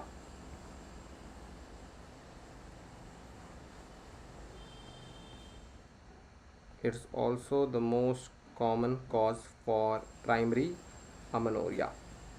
Is that clear? Is that clear to everyone? So it's all about a Turner syndrome. Okay, chale. Next one is Klinefelter syndrome. Next one is Klinefelter syndrome. Okay, in Klinefelter syndrome, remember, guys, it is 47XXY. First thing. Second, guys, so there is one bar body present, extra X chromatid. Okay, and the features are, in Klinefelter there is a tall stature. Okay, it's mildly impaired. There is a osteoporosis. They will mention in the questions gynecomastia. Okay, long legs, azoospermia or hypogonadism. There are small and firm testes. Okay, these all these all the features are of what? Klinefelter syndrome. All features of Klinefelter syndrome. Okay, they will mention in the question azoospermia, and that is due to the testicular atrophy. It is due to testicular atrophy. It's due to the testicular atrophy. So Klinefelter syndrome, the features like gynecomastia, azoospermia, okay, then tall stature mark the Klinefelters. If they ask short stature, okay, webbed neck, widely spaced nipples, go with the Turner's syndrome. Chale. Next question, guys. Patau syndrome. It's trisomy 13. Okay. Now, the features of the Turner's Patau syndrome are cleft lip or palate. There are clenched hands with outer fingers on the top of the inner fingers. There are closed set eyes. Eyes may actually fuse together into one. There is decreased muscle tone. Okay. There are extra fingers or toes. There are cleft in the iris or hole split. Low set ears. Mental retardation is seen, and that mental retardation can be severe. Mental retardation is seen and that can be severe. They have scalp defects, small eyes, small head, and the small lower jaw. Though please do remember, guys, the cleft lip or palate, it is usually seen in the which syndrome? That is going to be Patau syndrome. कौन सा syndrome है? That is going to be the Patau syndrome. Next is going to be trisomy 18. Next one is trisomy 18. It is Edward syndrome, or it is Edward syndrome. Okay, now Edward syndrome, remember the features of Edward with a mnemonic rock mind. With a mnemonic rock mind. R is rocker bottom foot. Okay. O with overlapping fingers. Then one O with occiput prominent. C is going to be the cardiac defects. K, that's going to be the kidney defects. Horseshoe shaped. M is microcephaly, and I and D is intellectual disability. That is intellectual disability. Edward syndrome, usually rocker bottom feet they will mention, guys. Rocker bottom feet are seen in which syndrome? Edward syndrome. Okay, remember the most common cardiac defect in the Turner syndrome is bicuspid aortic valve stenosis, and in Down syndrome is endocardial cushion defect. Okay, agar Noonan syndrome mein pucha, that's going to be pulmonary stenosis. That is going to be pulmonary stenosis. Okay, now next question. A child who can grasp objects between the thumb and the index finger, waves bye-bye, and stand with but not without support. It's mostly like to have a developmental age of. Write down in the comment section, guys. It is mostly likely to have a developmental age of. It's mostly likely to have a developmental age of.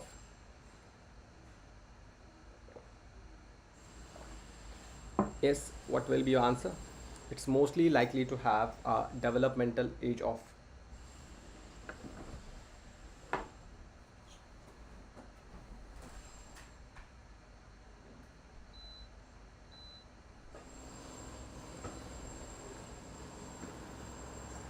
It's mostly likely to have a developmental age of.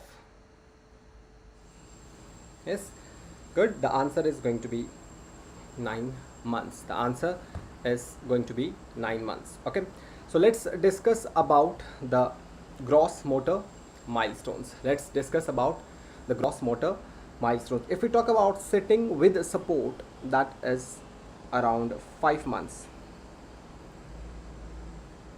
Okay, sitting without support, 8 months. Crawling, around 8 months. Creeping, 10 months. Creeping stairs, 15 months. Standing with support, 9 months. Standing without support, 12 months. Walks with support, that is 10 to 11 months. Walks without support, that is 13 to 15 months. Climbing stairs, climbing is 2 years, but maturely by 4 years. These are all the gross motor milestones. Okay, now bache, if we talk about fine motor milestones, if we have a bidextrous approach, that is 4 months. Unidextrous approach 6 months. Ulnar grasp 6 to 7 months.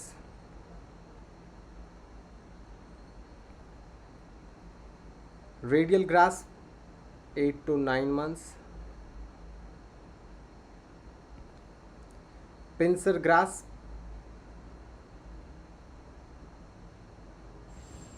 9 months. Immature, but mature is going to be 12 months. Transfers object 5 to 7 months. Copies line 2 years. Copies circle or dress and undress except the buttons, that is 3 years. Copy square or a rectangle, that is 4 years. Copies triangle or tie shoelaces, that is going to be 5 years. These are the fine motor milestones. Okay, fine motor milestones. Then the further social milestones.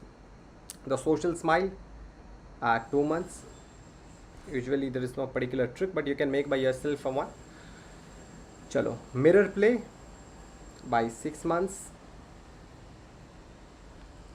Stranger anxiety, so 7 months. Waves bye bye, that is what is mentioned in our question, 9 months. Peekaboo 10 months. Points to object 15 months. Domestic mimicry 18 months. Parallel play is 2 years. And nose, name, gender, nighttime continence, that is going to be 3 years. So these are all the social, gross and fine motor milestones. Clear? So the question was mentioned, a child who can grasp objects between the thumb and the index finger, waves and bye-bye, stand with the not without sport, it's mostly likely to have a age group of 9 months. Chale. The following finding is a typical feature of. So these notched incisors.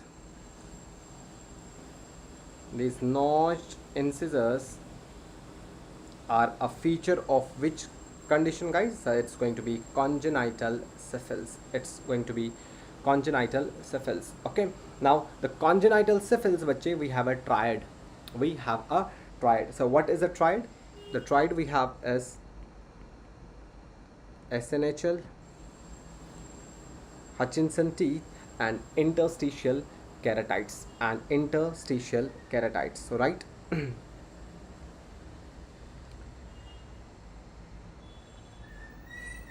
Interstitial keratites. Okay, we have SNHL and we have one more, notched incisors, which is called Hutchinson teeth.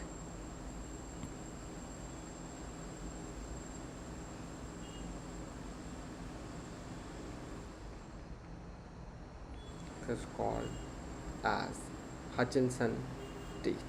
Clear? We have notched incisors, interstitial keratites, SNHL. Okay, so let's talk about congenital rubella syndrome. Okay, congenital rubella, it is due to the virus called as Toga virus. What is the virus causing it?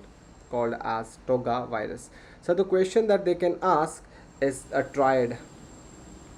What is a triad for a congenital rubella syndrome? We have 3 things again, C, C and D. So we have C, C and D. We have C, C and D. C is going to be the cataract. C is cataract. C, congenital heart defect. So congenital heart defect. And which congenital heart defect is the most common associated with the congenital rubella syndrome? If they ask most common, your answer is going to be patent ductus arteriosus, PDA. And D is deafness, which is SNHL.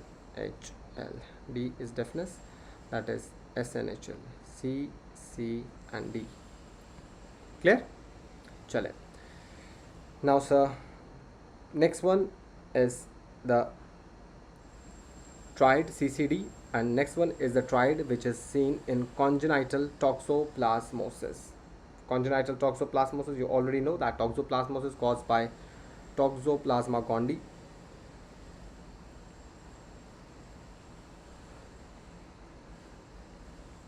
Okay, so we have three things in the triad as well. Remember, with H, C and C, where H is hydrocephalus. H is hydrocephalus. C is chorioretinitis. C is chorioretinitis. And C is intracranial calcification. Intracranial calcification. So what are the three things? So hydrocephalus, chorioretinitis and intracranial calcification. That is why the patient who has a congenital toxoplasmosis, they usually complain of seizures. So the clinical features of a patient having a congenital toxoplasmosis are seizures. Okay, now if we talk about the drugs, if we talk about the medication, okay, right, prenatal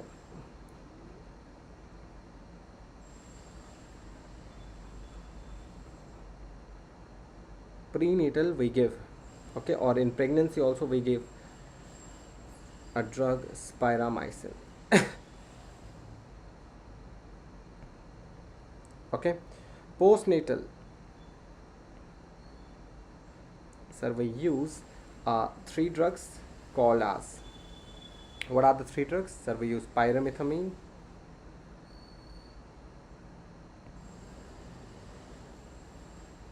number first. Number second, we use sulfazidine, and we use leucovorin.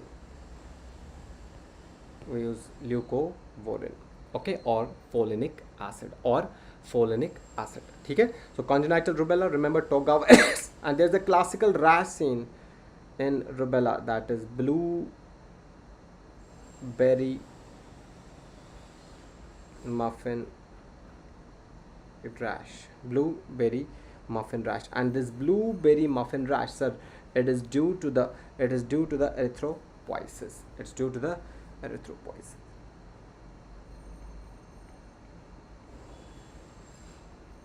Due to the dermal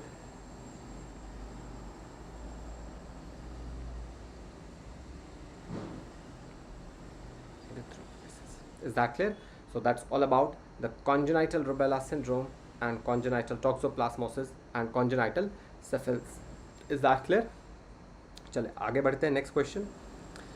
So a 5-year-old child present with a recurrent fracture following minimal trauma, blue sclera and hearing loss. The radiograph show the generalized osteopenia and bowing of the long bones. What is the most likely diagnosis? Okay, so the most likely diagnosis for this condition is going to be osteogenesis imperfecta. It is osteogenesis imperfecta. Sir, this osteogenesis imperfecta, again the triad. First of all, it is a type 1 collagen disorder. It is type 1 collagen disorder. Okay, now what are the three things we are seeing? Blue sclera,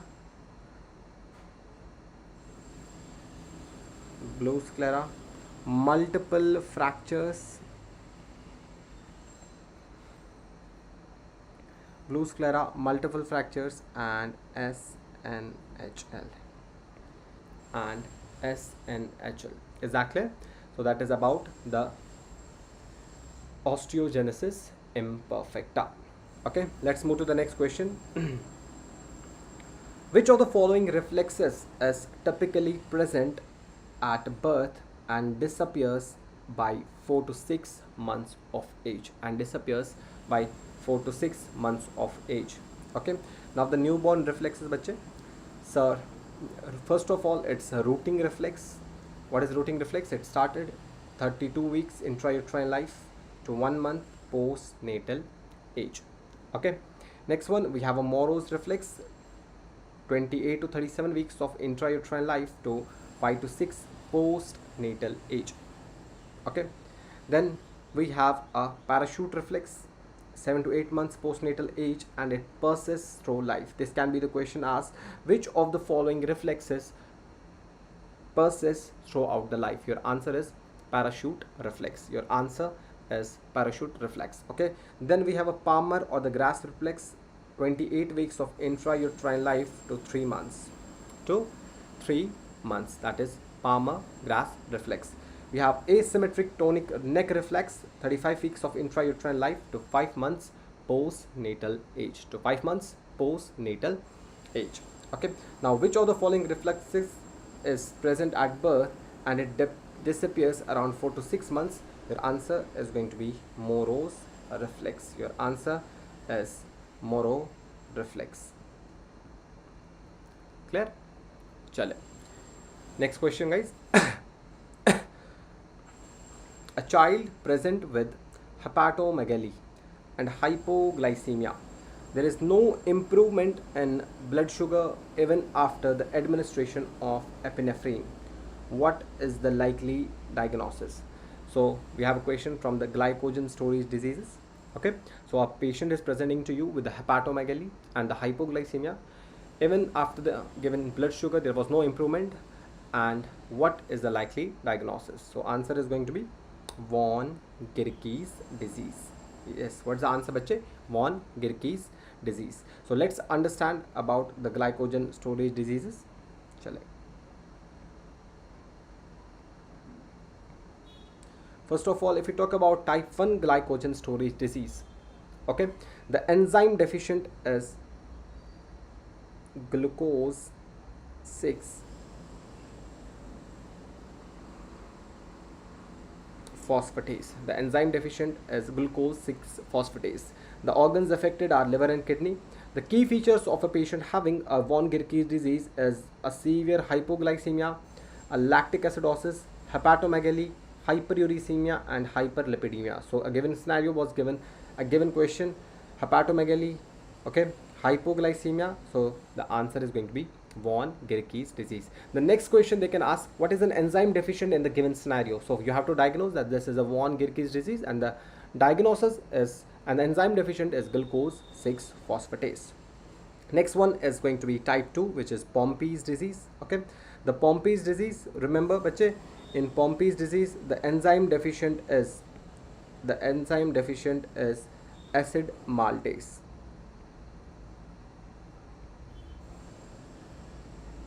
The enzyme deficient is acid maltase. Okay, the organs involved is muscle and heart, and the key features are cardiomegaly, hypotonia, and early death. Okay, it causes, so cardiomegaly and hypotonia are associated with Pompey's disease, and the enzyme deficient is acid maltase. Okay, then we have third one, Cory's disease. Okay, the enzyme deficient in Cory's disease is debranching enzyme.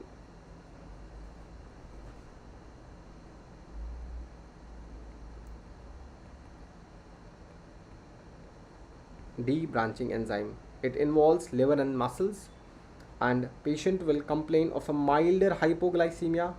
There is a muscle weakness and hepatomegaly. There is a muscle weakness and hepatomegaly. Next is type 4, which is Anderson disease.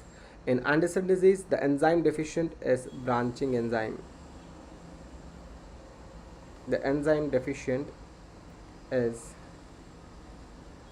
branching enzyme. It involves liver and muscle. Okay, the features are cirrhosis, failure to thrive, and early death. Okay, next one is McArdle's disease. Okay, M for McArdle, M is muscle. It is usually involving the muscle. That's why the patient have exercise intolerance and muscle cramps and myoglobinuria. Okay, the enzyme deficient is muscle glycogen phosphorylase.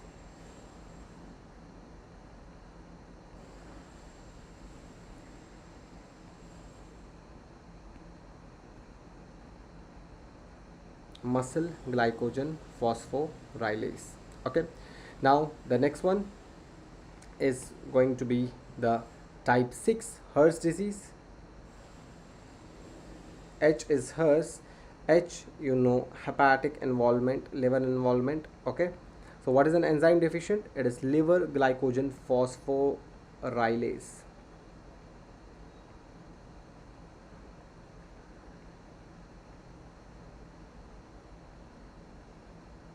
Liver glycogen phosphorylase, and the key features are mild hypoglycemia and hepatomegaly. These are the glycogen storage disease. We have type 7 as well. We have type 7 as well, called as Torres disease.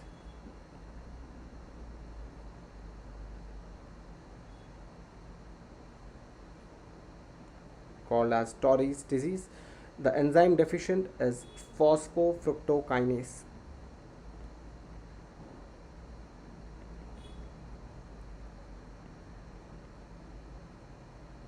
Phosphofructokinase. It usually involves muscles and RBCs. Muscles and RBCs. And the key features are hemolytic anemia,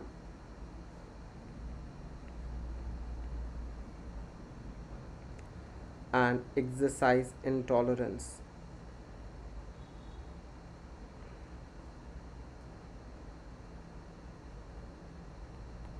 And exercise intolerance. Is that clear to everyone?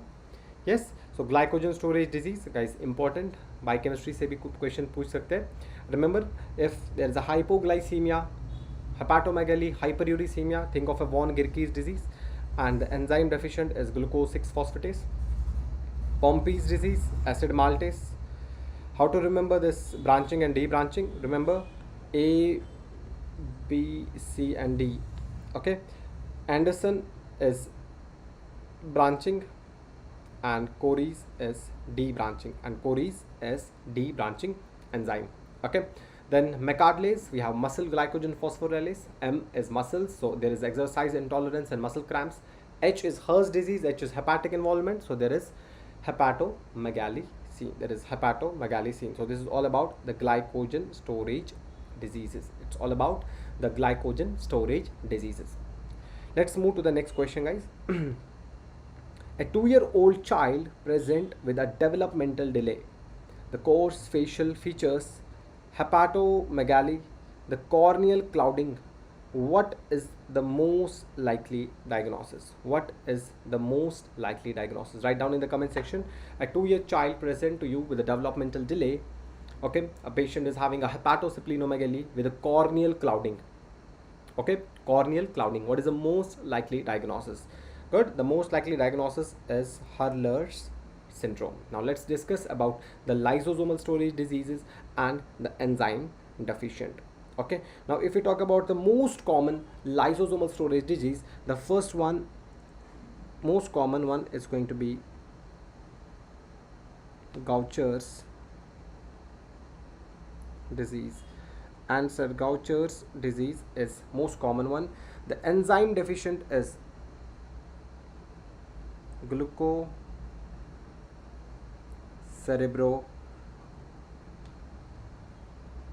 glucocerebrosidase. The enzyme deficient in lysosomal storage disease, most common Gaucher's is glucocerebrosidase. Next one, we have Tay-Sachs.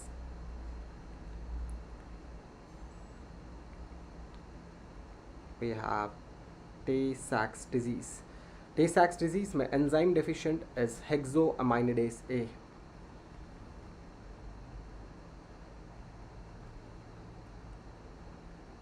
That is hexoaminidase A. Okay. Next we have Niemann-Pick disease.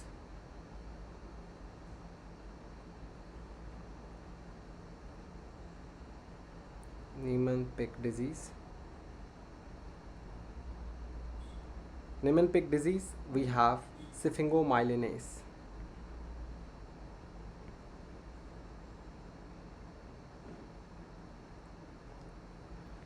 Followed by that, we have Fabry disease.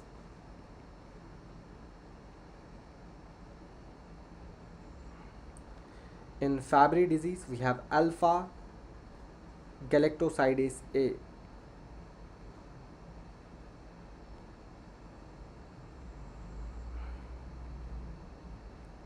We have alpha galactosidase A. Okay. Next one, we have Krabbe's disease.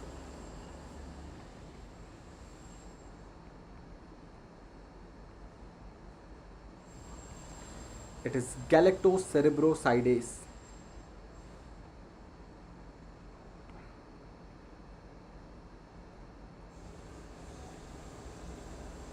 It is galactocerebrosidase. Followed by that, we have Pompey's disease.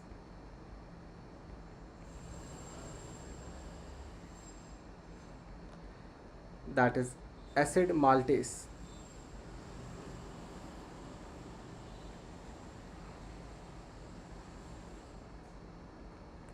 Or alpha glucosidase.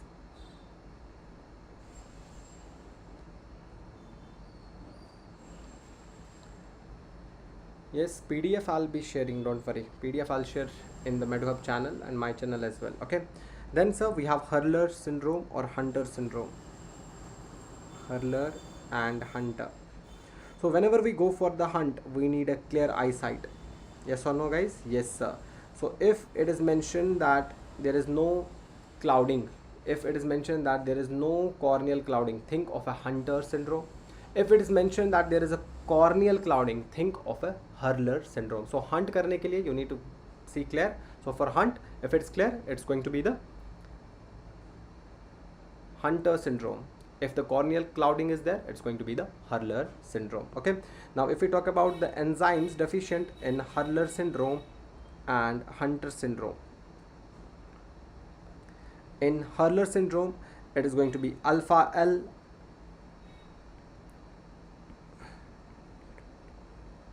iduronidase, and in Hunter it is going to be iduronate 2 sulfatase.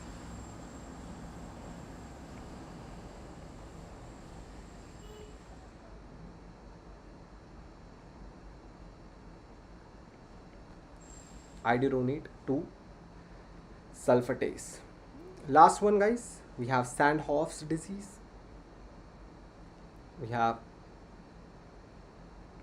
Sandhoff's disease, and the enzyme deficient in Sandhoff's disease is hexoaminidase A and B.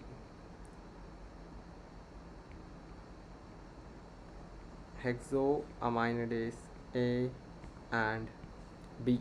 Hexoaminidase A and B. So these are all the lysosomal storage diseases, guys. So remember, Gaucher's, we have glucocerebrosidase. Tay-Sachs, we have hexoaminidase A. Niemann-Pick, we have syphingomyelinase. Fabry disease, we have alpha galactosidase. Krabbe's disease, we have galactocerebrosidase. Okay. Pompey's, we have acid maltase. Hurler, we have alpha 1 iduronidase. Hunter disease, we have iduronate 2 sulfatase. Sandhoff's, we have hexoaminidase A and B. We have hexoaminidase A and B. Clear to everyone? Yes. Now most common is going to be Gaucher's disease. Most common is going to be Gaucher's disease. And the tissue paper like appearance. Okay, crumpled tissue paper like appearance. It is seen with which condition, guys? Which lysosomal storage disease? It is Gaucher's disease. In Gaucher's disease कौन सा appearance मिलता है? We have crumpled tissue paper appearance of cytoplasm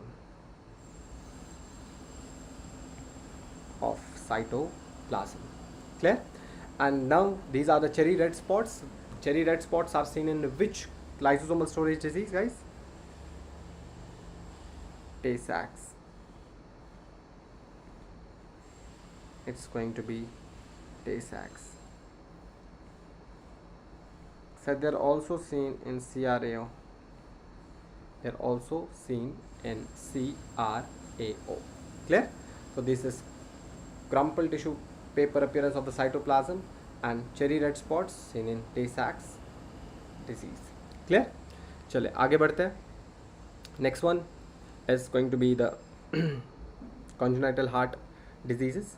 First of all, we have egg on string appearance seen in transposition of great arteries. Egg on string appearance seen in transposition of great arteries, TGA, and it is usually TGA is also seen with GDM. Remember that, gestational diabetic mother. Okay, followed by that we have figure of 8 appearance. Okay, total anomalous pulmonary venous connection. TAP VC में हमें दिखता है snowman और figure of 8 appearance or figure of 8 appearance. Okay, we have scimitar sign seen with PAP VC, partial anomalous pulmonary venous connection. Okay, then we have VSD, left and right ventricular enlargement, ventricular septal defect. We have coarctation of aorta, COA, figure of 3 or reverse sign. There is an inferior rib notching. Okay, this sign, reverse 3 sign. Then we have a boot shaped heart. Tetralogy of Fallot. It's the most common cyanotic heart disease. It's a most common cyanotic heart disease. Okay, and which shape? Boot shape. We have 4 things: VSD, overriding of aorta, we have right ventricular hypertrophy, and pulmonary infundibulum. Okay, or sorry, pulmonary stenosis, pulmonary infundibular stenosis, all pulmonary stenosis. Okay, and if TOF plus ASD is there, we call it as a pentology of Fallot. क्या बोलेंगे इसको बच्चे? We call it as pentology of Fallot. That is pentology of Fallot. Okay, so they can mention the question that which of the following will describe, or which of the following will describe the cyanosis? The more the pulmonary stenosis, which factor of TOF? The more the pulmonary stenosis, the more the more the pulmonary stenosis, the more the cyanosis, Okay, now next is going to be the patent ductus arteriosus. Okay, PDA. Now one question can from PDA will ask which type of murmur is seen. It is continuous murmur or machinery murmur.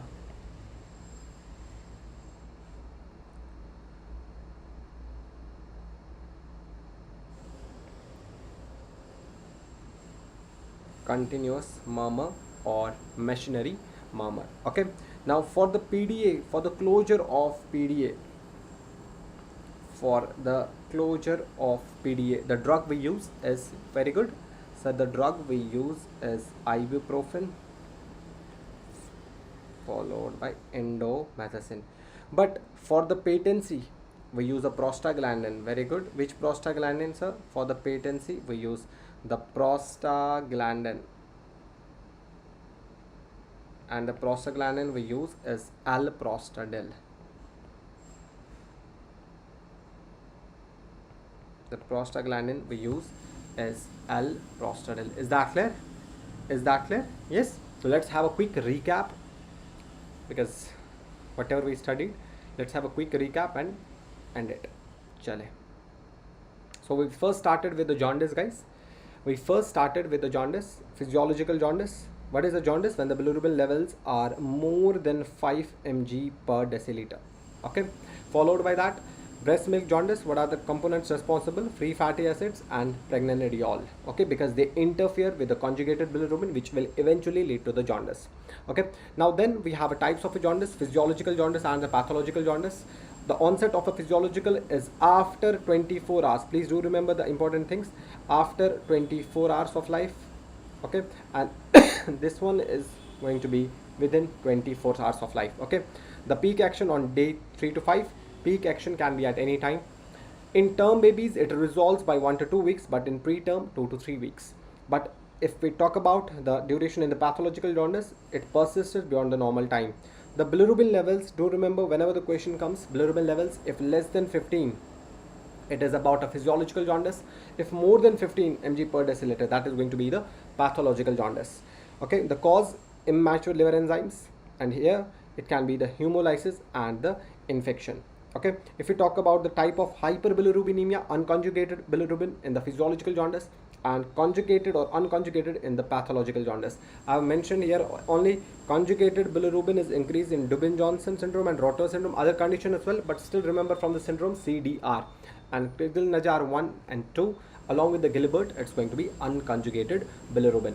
Okay, then followed by that, risk factor is going to be preterm and delayed feeding. Here the risk factor is hemolysis, usually the RH incompatibility, क्योंकि RH incompatibility में क्या होगा, antigen antibody reaction, hemolysis, kernicterus, and then the hydrops fetalis and other conditions. Okay, complications are rare, but here kernicterus will happen.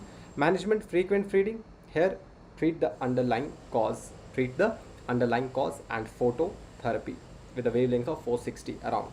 Chale, neonatal hypoglycemia, sir, it is defined when the blood glucose is less than 40.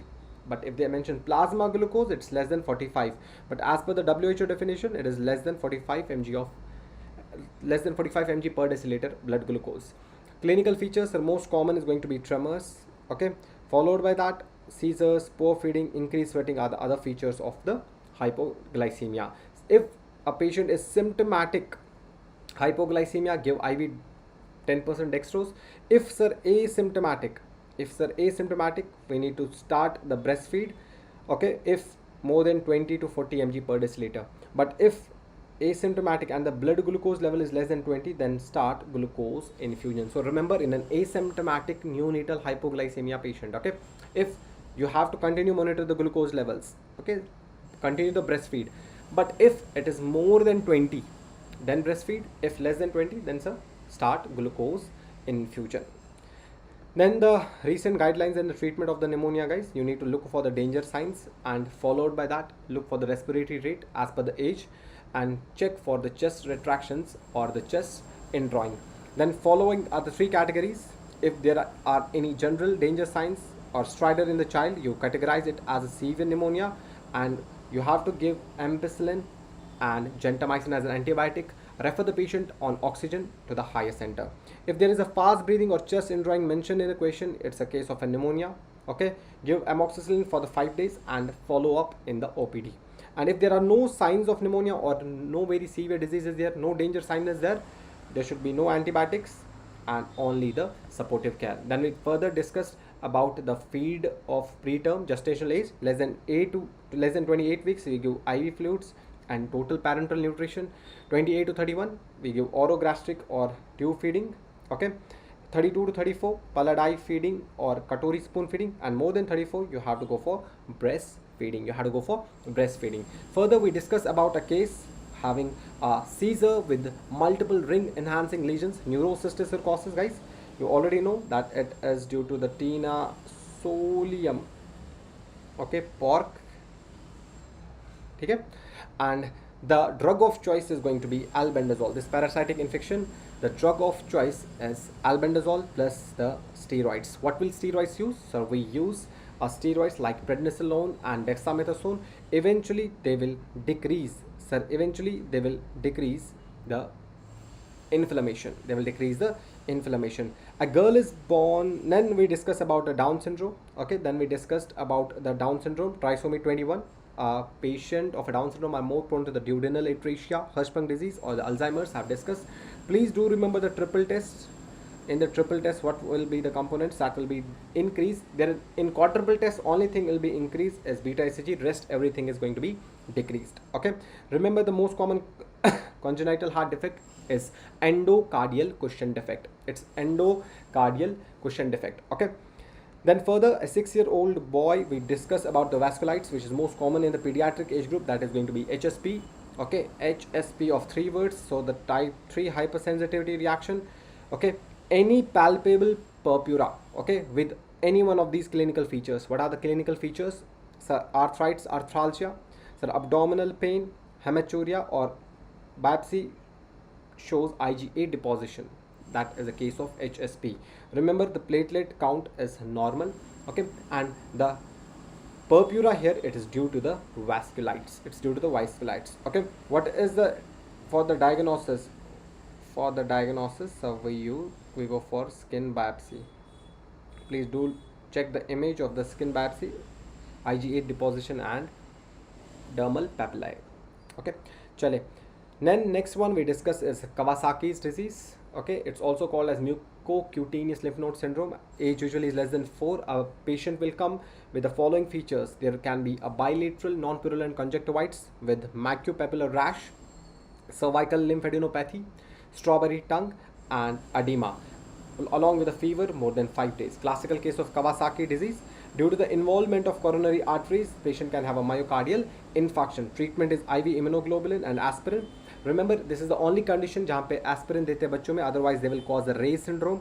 If IVIG is not supporting, we go for the steroids as well. If the question asks most common complication in Kawasaki disease, your answer is going to be the coronary artery aneurysm. Your answer is going to be coronary artery aneurysm. Okay, followed by that, these are the rash picture. This is going to be conjunctivitis, strawberry tongue, hand swelling, feet swelling, cervical adenopathy, coronary artery aneurysm, and peripheral artery aneurysm. Then the CHPS, which of the following is not a feature? Bilious vomiting is not a feature, guys. Bilious is seen in duodenal atresia. Okay, what is CHPS? So there is a hypertrophy of the pylorus which will lead to the gastric outlet obstruction. It's usually seen in male baby around the 6 to 8 weeks of life. The features are vomiting, which is projectile and non-bilious. There is a palpable lump which is felt, olive mass. Due to the continuous vomiting, baby will have dehydration and the weight loss, and there is visible gastric peristalsis. Okay, electrolyte imbalance has been the question asked. Metabolic alkalosis, hypokalemia, and hypochloremia. Risk factor for this is maternal intake of a drug called erythromycin, which is a macrolide. Diagnosis, USG abdomen. We have a donut sign there. Remember, for the treatment, surgical treatment is Ramstead's operation and correct the electrolyte imbalance, normal saline with added potassium. Okay, Apgar score, it's a prognostic score done at 1 minute and 5 minutes. If less than 3, baby needs a resuscitation. Okay, so the data was given and the Apgar score calculated was 6. Chalo, remember in Apgar score it is respiratory effort, not the respiratory rate. We have Shakir stay bache, mid upper arm circumference. We have 3 zone, red, yellow and green. Less than 11.5 is red, 11.5 is yellow, more than 12.5 is green zone. Clear? And this Harpender's calipers which measure the skin fold thickness usually at 4 sides. We have biceps, triceps, subscapular area. Okay? Chale. Next one we discussed about the phenylketonuria. It is due to the deficiency of phenylalanine hydroxylase, because when phenylalanine is not converting to the tyrosine, phenylalanine will be increased, which is toxic to the CNS. That's why the patient is having the neurological manifestations. When the tyrosine is decreased, there is decreased melanin, because melanin is coming from tyrosine. We have a hypopigmentation. So hypopigmentation with neurological manifestation, these features are more of a phenylketonuria. Melanin agar absentee hoga, so the condition is called as albinism. The enzyme deficient was asked, it is going to be tyrosinase. Okay, albinism, what is an enzyme deficient? So an albinism enzyme deficient is tyrosinase. Enzyme deficient is tyrosinase. Okay, followed by that, first molar tooth, say tooth in the permanent or secondary dentition is going to be first molar. Okay, Then we discuss about the dehydration, severe, some and no dehydration depending upon the symptoms. Look for out for these symptoms, okay, whether the baby is thirsty or the baby is not able to drink, okay. 100 ml per kg over 3 hours to 6 hours depending upon the age, more than 1 year 3 hours, or less than 1 year 6 hours. And if there is a some dehydration, 75 ml per kg for 4 hours, ORS and IV fluids. Never give IV fluids alone, direct RL nahi dena, mix it with the dextrose. And if there is a no dehydration, 5 to 10 ml per kg ORS, okay. Osmolarity of ORS, if they ask, it is 245 millimole. Please do remember this. Chale. Next one is the succedaneum and cephalhematoma. Succedaneum, C is gross, S is suture. So if gross the sutures, that is going to be the caput. Succedaneum, it's just a swelling, soft tissue edema. There are poorly defined borders, it disappears within 48 hours. But cephalhematoma में jaundice भी present हो सकता है due to the accumulation of the blood, hemolysis is there, okay, and it's usually present at the birth due to the traumatic birth or the skull fracture. It takes months to resolve.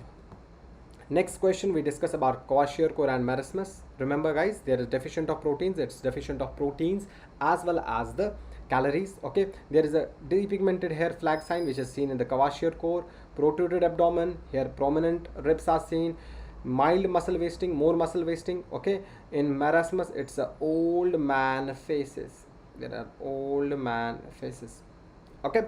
Usually the age group is 3 months, 6 months to 3 years, and it's under 1 year. Clear? Then we discuss about the criteria for severe acute malnutrition. Weight for height should be -3, less than -3 standard deviation. Mid arm upper circumference should be less than 11.5 centimeter, and there should be bilateral pitting edema, okay. Then we discuss decreased weight for age. We have acute plus chronic undernutrition. Weight for height, we have acute malnutrition, and height for age, we have chronic malnutrition. We discuss about the cystic fibrosis. It's a chloride channel defect, okay, due to which there are thickened secretions which will cause the obstruction and lead to the bronchiectasis, pneumonia, infertility. There is an exocrine pancreatic insufficiency, fatty stools, sinusitis, and constipation, okay. For the diagnosis, sweat chloride test, we go for gene testing. These are all the screening tests, but the investigation of choice is CFTR. We also go for the in newborns, we also go for the trypsinogen, immunoreactive trypsinogen levels, and stool elastase for pancreatic insufficiency. Whenever there is an exocrine insufficiency, give pancreatic enzyme. अगर endocrine insufficiency होती है, then give insulin. ठीक है ना? Treatment guys, chloride channel transporter, we have ivacaftor and lumacaftor, and in order to break the mucus, we give the mucolytic drugs like bromhexine and N-acetylcysteine. Then we discuss about the Turner syndrome for T5XO. There is no mental retardation. The most common congenital heart defect is bicuspid aortic valve stenosis. Remember, it's the most common cause of primary amenorrhea, short chest, short stature, webbed neck with streak ovaries, okay, and knee deformity. These are all the features of Turner syndrome. Then we discuss about Klinefelter syndrome, tall stature, gynecomastia, azoospermia, okay, hypogonadism, and 1 bar body 47XXY. Then Patau syndrome, having the features of cleft lip or cleft palate. Mental retardation is severe over there with small eyes, head, and lower jaw.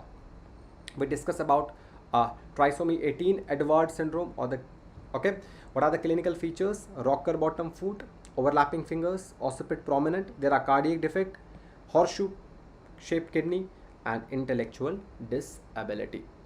Further, we discuss about the gross motor milestones, fine motor milestone, and social milestone. Do remember them guys. Followed by that, we discuss about the triad of a congenital syphilis. We have interstitial keratitis, SNHL, and Hutchinson's teeth. These are the notch incidents, Hutchinson's teeth seen in congenital syphilis. Congenital rubella guys, Togga virus. The triad is cataract. Congenital heart defect, the most common is going to be PDA, deafness is SNHL. And due to the dermal erythropoiesis, we have a classical rash seen in rubella, blueberry muffin rash. We have congenital toxoplasmosis, Toxoplasma gondii, three features: hydrocephalus, chorioretinitis, and intracranial calcification. Due to this hydrocephalus, the patient can have a seizures as well. Prenatal sir drug क्या देंगे? Spiramycin. Postnatal sir pyrimethamine, sulfazidine, and leucovorin. Further, a 5-year-old child present with the recurrent fractures, blue sclera, and hearing loss is a classical triad for a osteogenesis imperfecta. It's a classical triad of osteogenesis imperfecta. Chale. Next question, guys. The reflex which was present at birth and disappear around 4 to 6 months, that's going to be Morrow's reflex. And the reflex which persists through life, it's a parachute reflex. It persists through life. It's a parachute reflex. Okay. Then we discussed about glycogen storage disease. Okay, a patient is coming to you with the hepatomegaly and hypoglycemia, and there was no improvement in the hypoglycemia even after the blood sugar administration and epinephrine. The diagnosis is von Gierke's disease. The enzyme deficient is glucose 6-phosphatase. Okay, the features of hypoglycemia, hepatomegaly, and hyperuricemia are there. If Pompey's, it's acid maltase. Cory's, D branching. Anderson branching. I told Anderson, remember ABCD. Anderson for branching, Cory's for D branching. McArdley's involving muscles, M with muscle glycogen phosphorylase. Hers is hepatic liver glycogen phosphorylase. So exercise intolerance and mild hypoglycemia are the features of the McArdley and Hers disease. We have type 7 Torrey's disease, bache, phosphofructokinase. Patient can have exercise intolerance and hemolytic anemia. A 2-year-old child present with a development delay, we talked about the corneal clouding is there. It's Hurler syndrome. If no corneal clouding, it's going to be Hunter's syndrome. Remember the enzyme deficient, Gaucher's में glucose cerebrosidase. Tay-Sachs, it's hexoaminidase A. Niemann-Pick, it's sphingomyelin. Fabry, it's alpha galactosidase. Krabbe's, it's galactocerebrosidase. Pompey's, it's acid maltase. Hurler, alpha iduronidase. Hunter's, iduronate sulfatase. Sandhoff's, hexoaminidase A and B. Most common is going to be Gaucher's disease with a crumpled tissue paper appearance of the cytoplasm. Exactly, that is Gaucher's disease. Next one is a cherry red spots that are seen in Tay-Sachs or CRAO. Followed by that, egg on string, it's going to be the transposition of gate arteries. Figure of 8, it's TAP-VC. Scimitar sign, it's going to be PAP-VC. Reverse tree sign, coarctation of aorta. Okay, the patent ductus arteriosus, remember there is a left side enlargement. Continuous murmur or machinery murmur seen. For the closure we use ibuprofen, then indomethacin. For patency, prostaglandins, L-prostadil. Tetralogy of Fallot, which is the most common cyanotic heart disease, having a 4 features: VSD, overriding of aorta, right ventricular hypertrophy, and the pulmonary stenosis. Jitna zyada pulmonary stenosis hoga, the more a patient will have cyanosis. And if ASD is added into the tetralogy of Fallot, it becomes the pentology of Fallot. And next one, this one, it's a box-shaped heart. This box-shaped heart is Epstein anomaly. Sir, it's Epstein anomaly. And this Epstein anomaly, it is due to which drug? It is due to the lithium intake. So that is all about the pediatrics. Is everything clear, guys? Yes, we had a delay in this pediatric session, but yes, we are done with it. Please do revise it, but moreover, go with the PSM and obs and gynae. We have done a detailed revision of obs and gynae and PSM. And for the pediatrics, guys, I think this much is okay. I'll see whether we go for the part 2 or not. We had a 3-hour session, so do go through these topics, and other than these topics, go for the seizures. Check all the seizures in neonates, children's, pediatric age group. Okay, go for the staging for NEC. Okay, check other topics as well. Clear? बाकी सारे topics भी देख लो. Go for the recall as well. And in case any doubt, do let me know. I hope the session was interactive enough. Okay, so just few days away. Okay, next Monday. Right now everything is done and dusted, so be confident. Okay, so few things I would mention before I end this session. Please be confident. Whatever you have studied, trust yourself, trust your notes, trust the faculties, trust the teachers you have studied from. Okay, right now you might feel anxiety, you might feel that you don't know anything, you might feel you're not able to recall, but trust me, everything will make sense once you will see a question with 4 options. Yes, there will be bouncers, there will be hard questions as well, but we just need 150. Okay, so don't let the good questions, okay, to take away your, don't let the bad questions to take away your the good questions. Yes, there will be up and down, but eventually be focused. Okay, remember, we never lose, we either win or we learn. I repeat it every time. So give your best shot on the 26th of July. Okay, whatever will be the result, we'll see it later, but make sure every answer you mark, read question twice. Okay, avoid the silly mistakes. So thank you for the interaction, guys. If you have any doubts related to the PSM, obstetrics or pediatrics or anything I can help with, you guys can contact me, and make sure your text should be only related to the doubts and studies. Okay, so take care, all the best, and I'm waiting for you all to welcome this side. Okay, and you soon are going to be the doctors. Take care, goodbye, Allah Hafiz.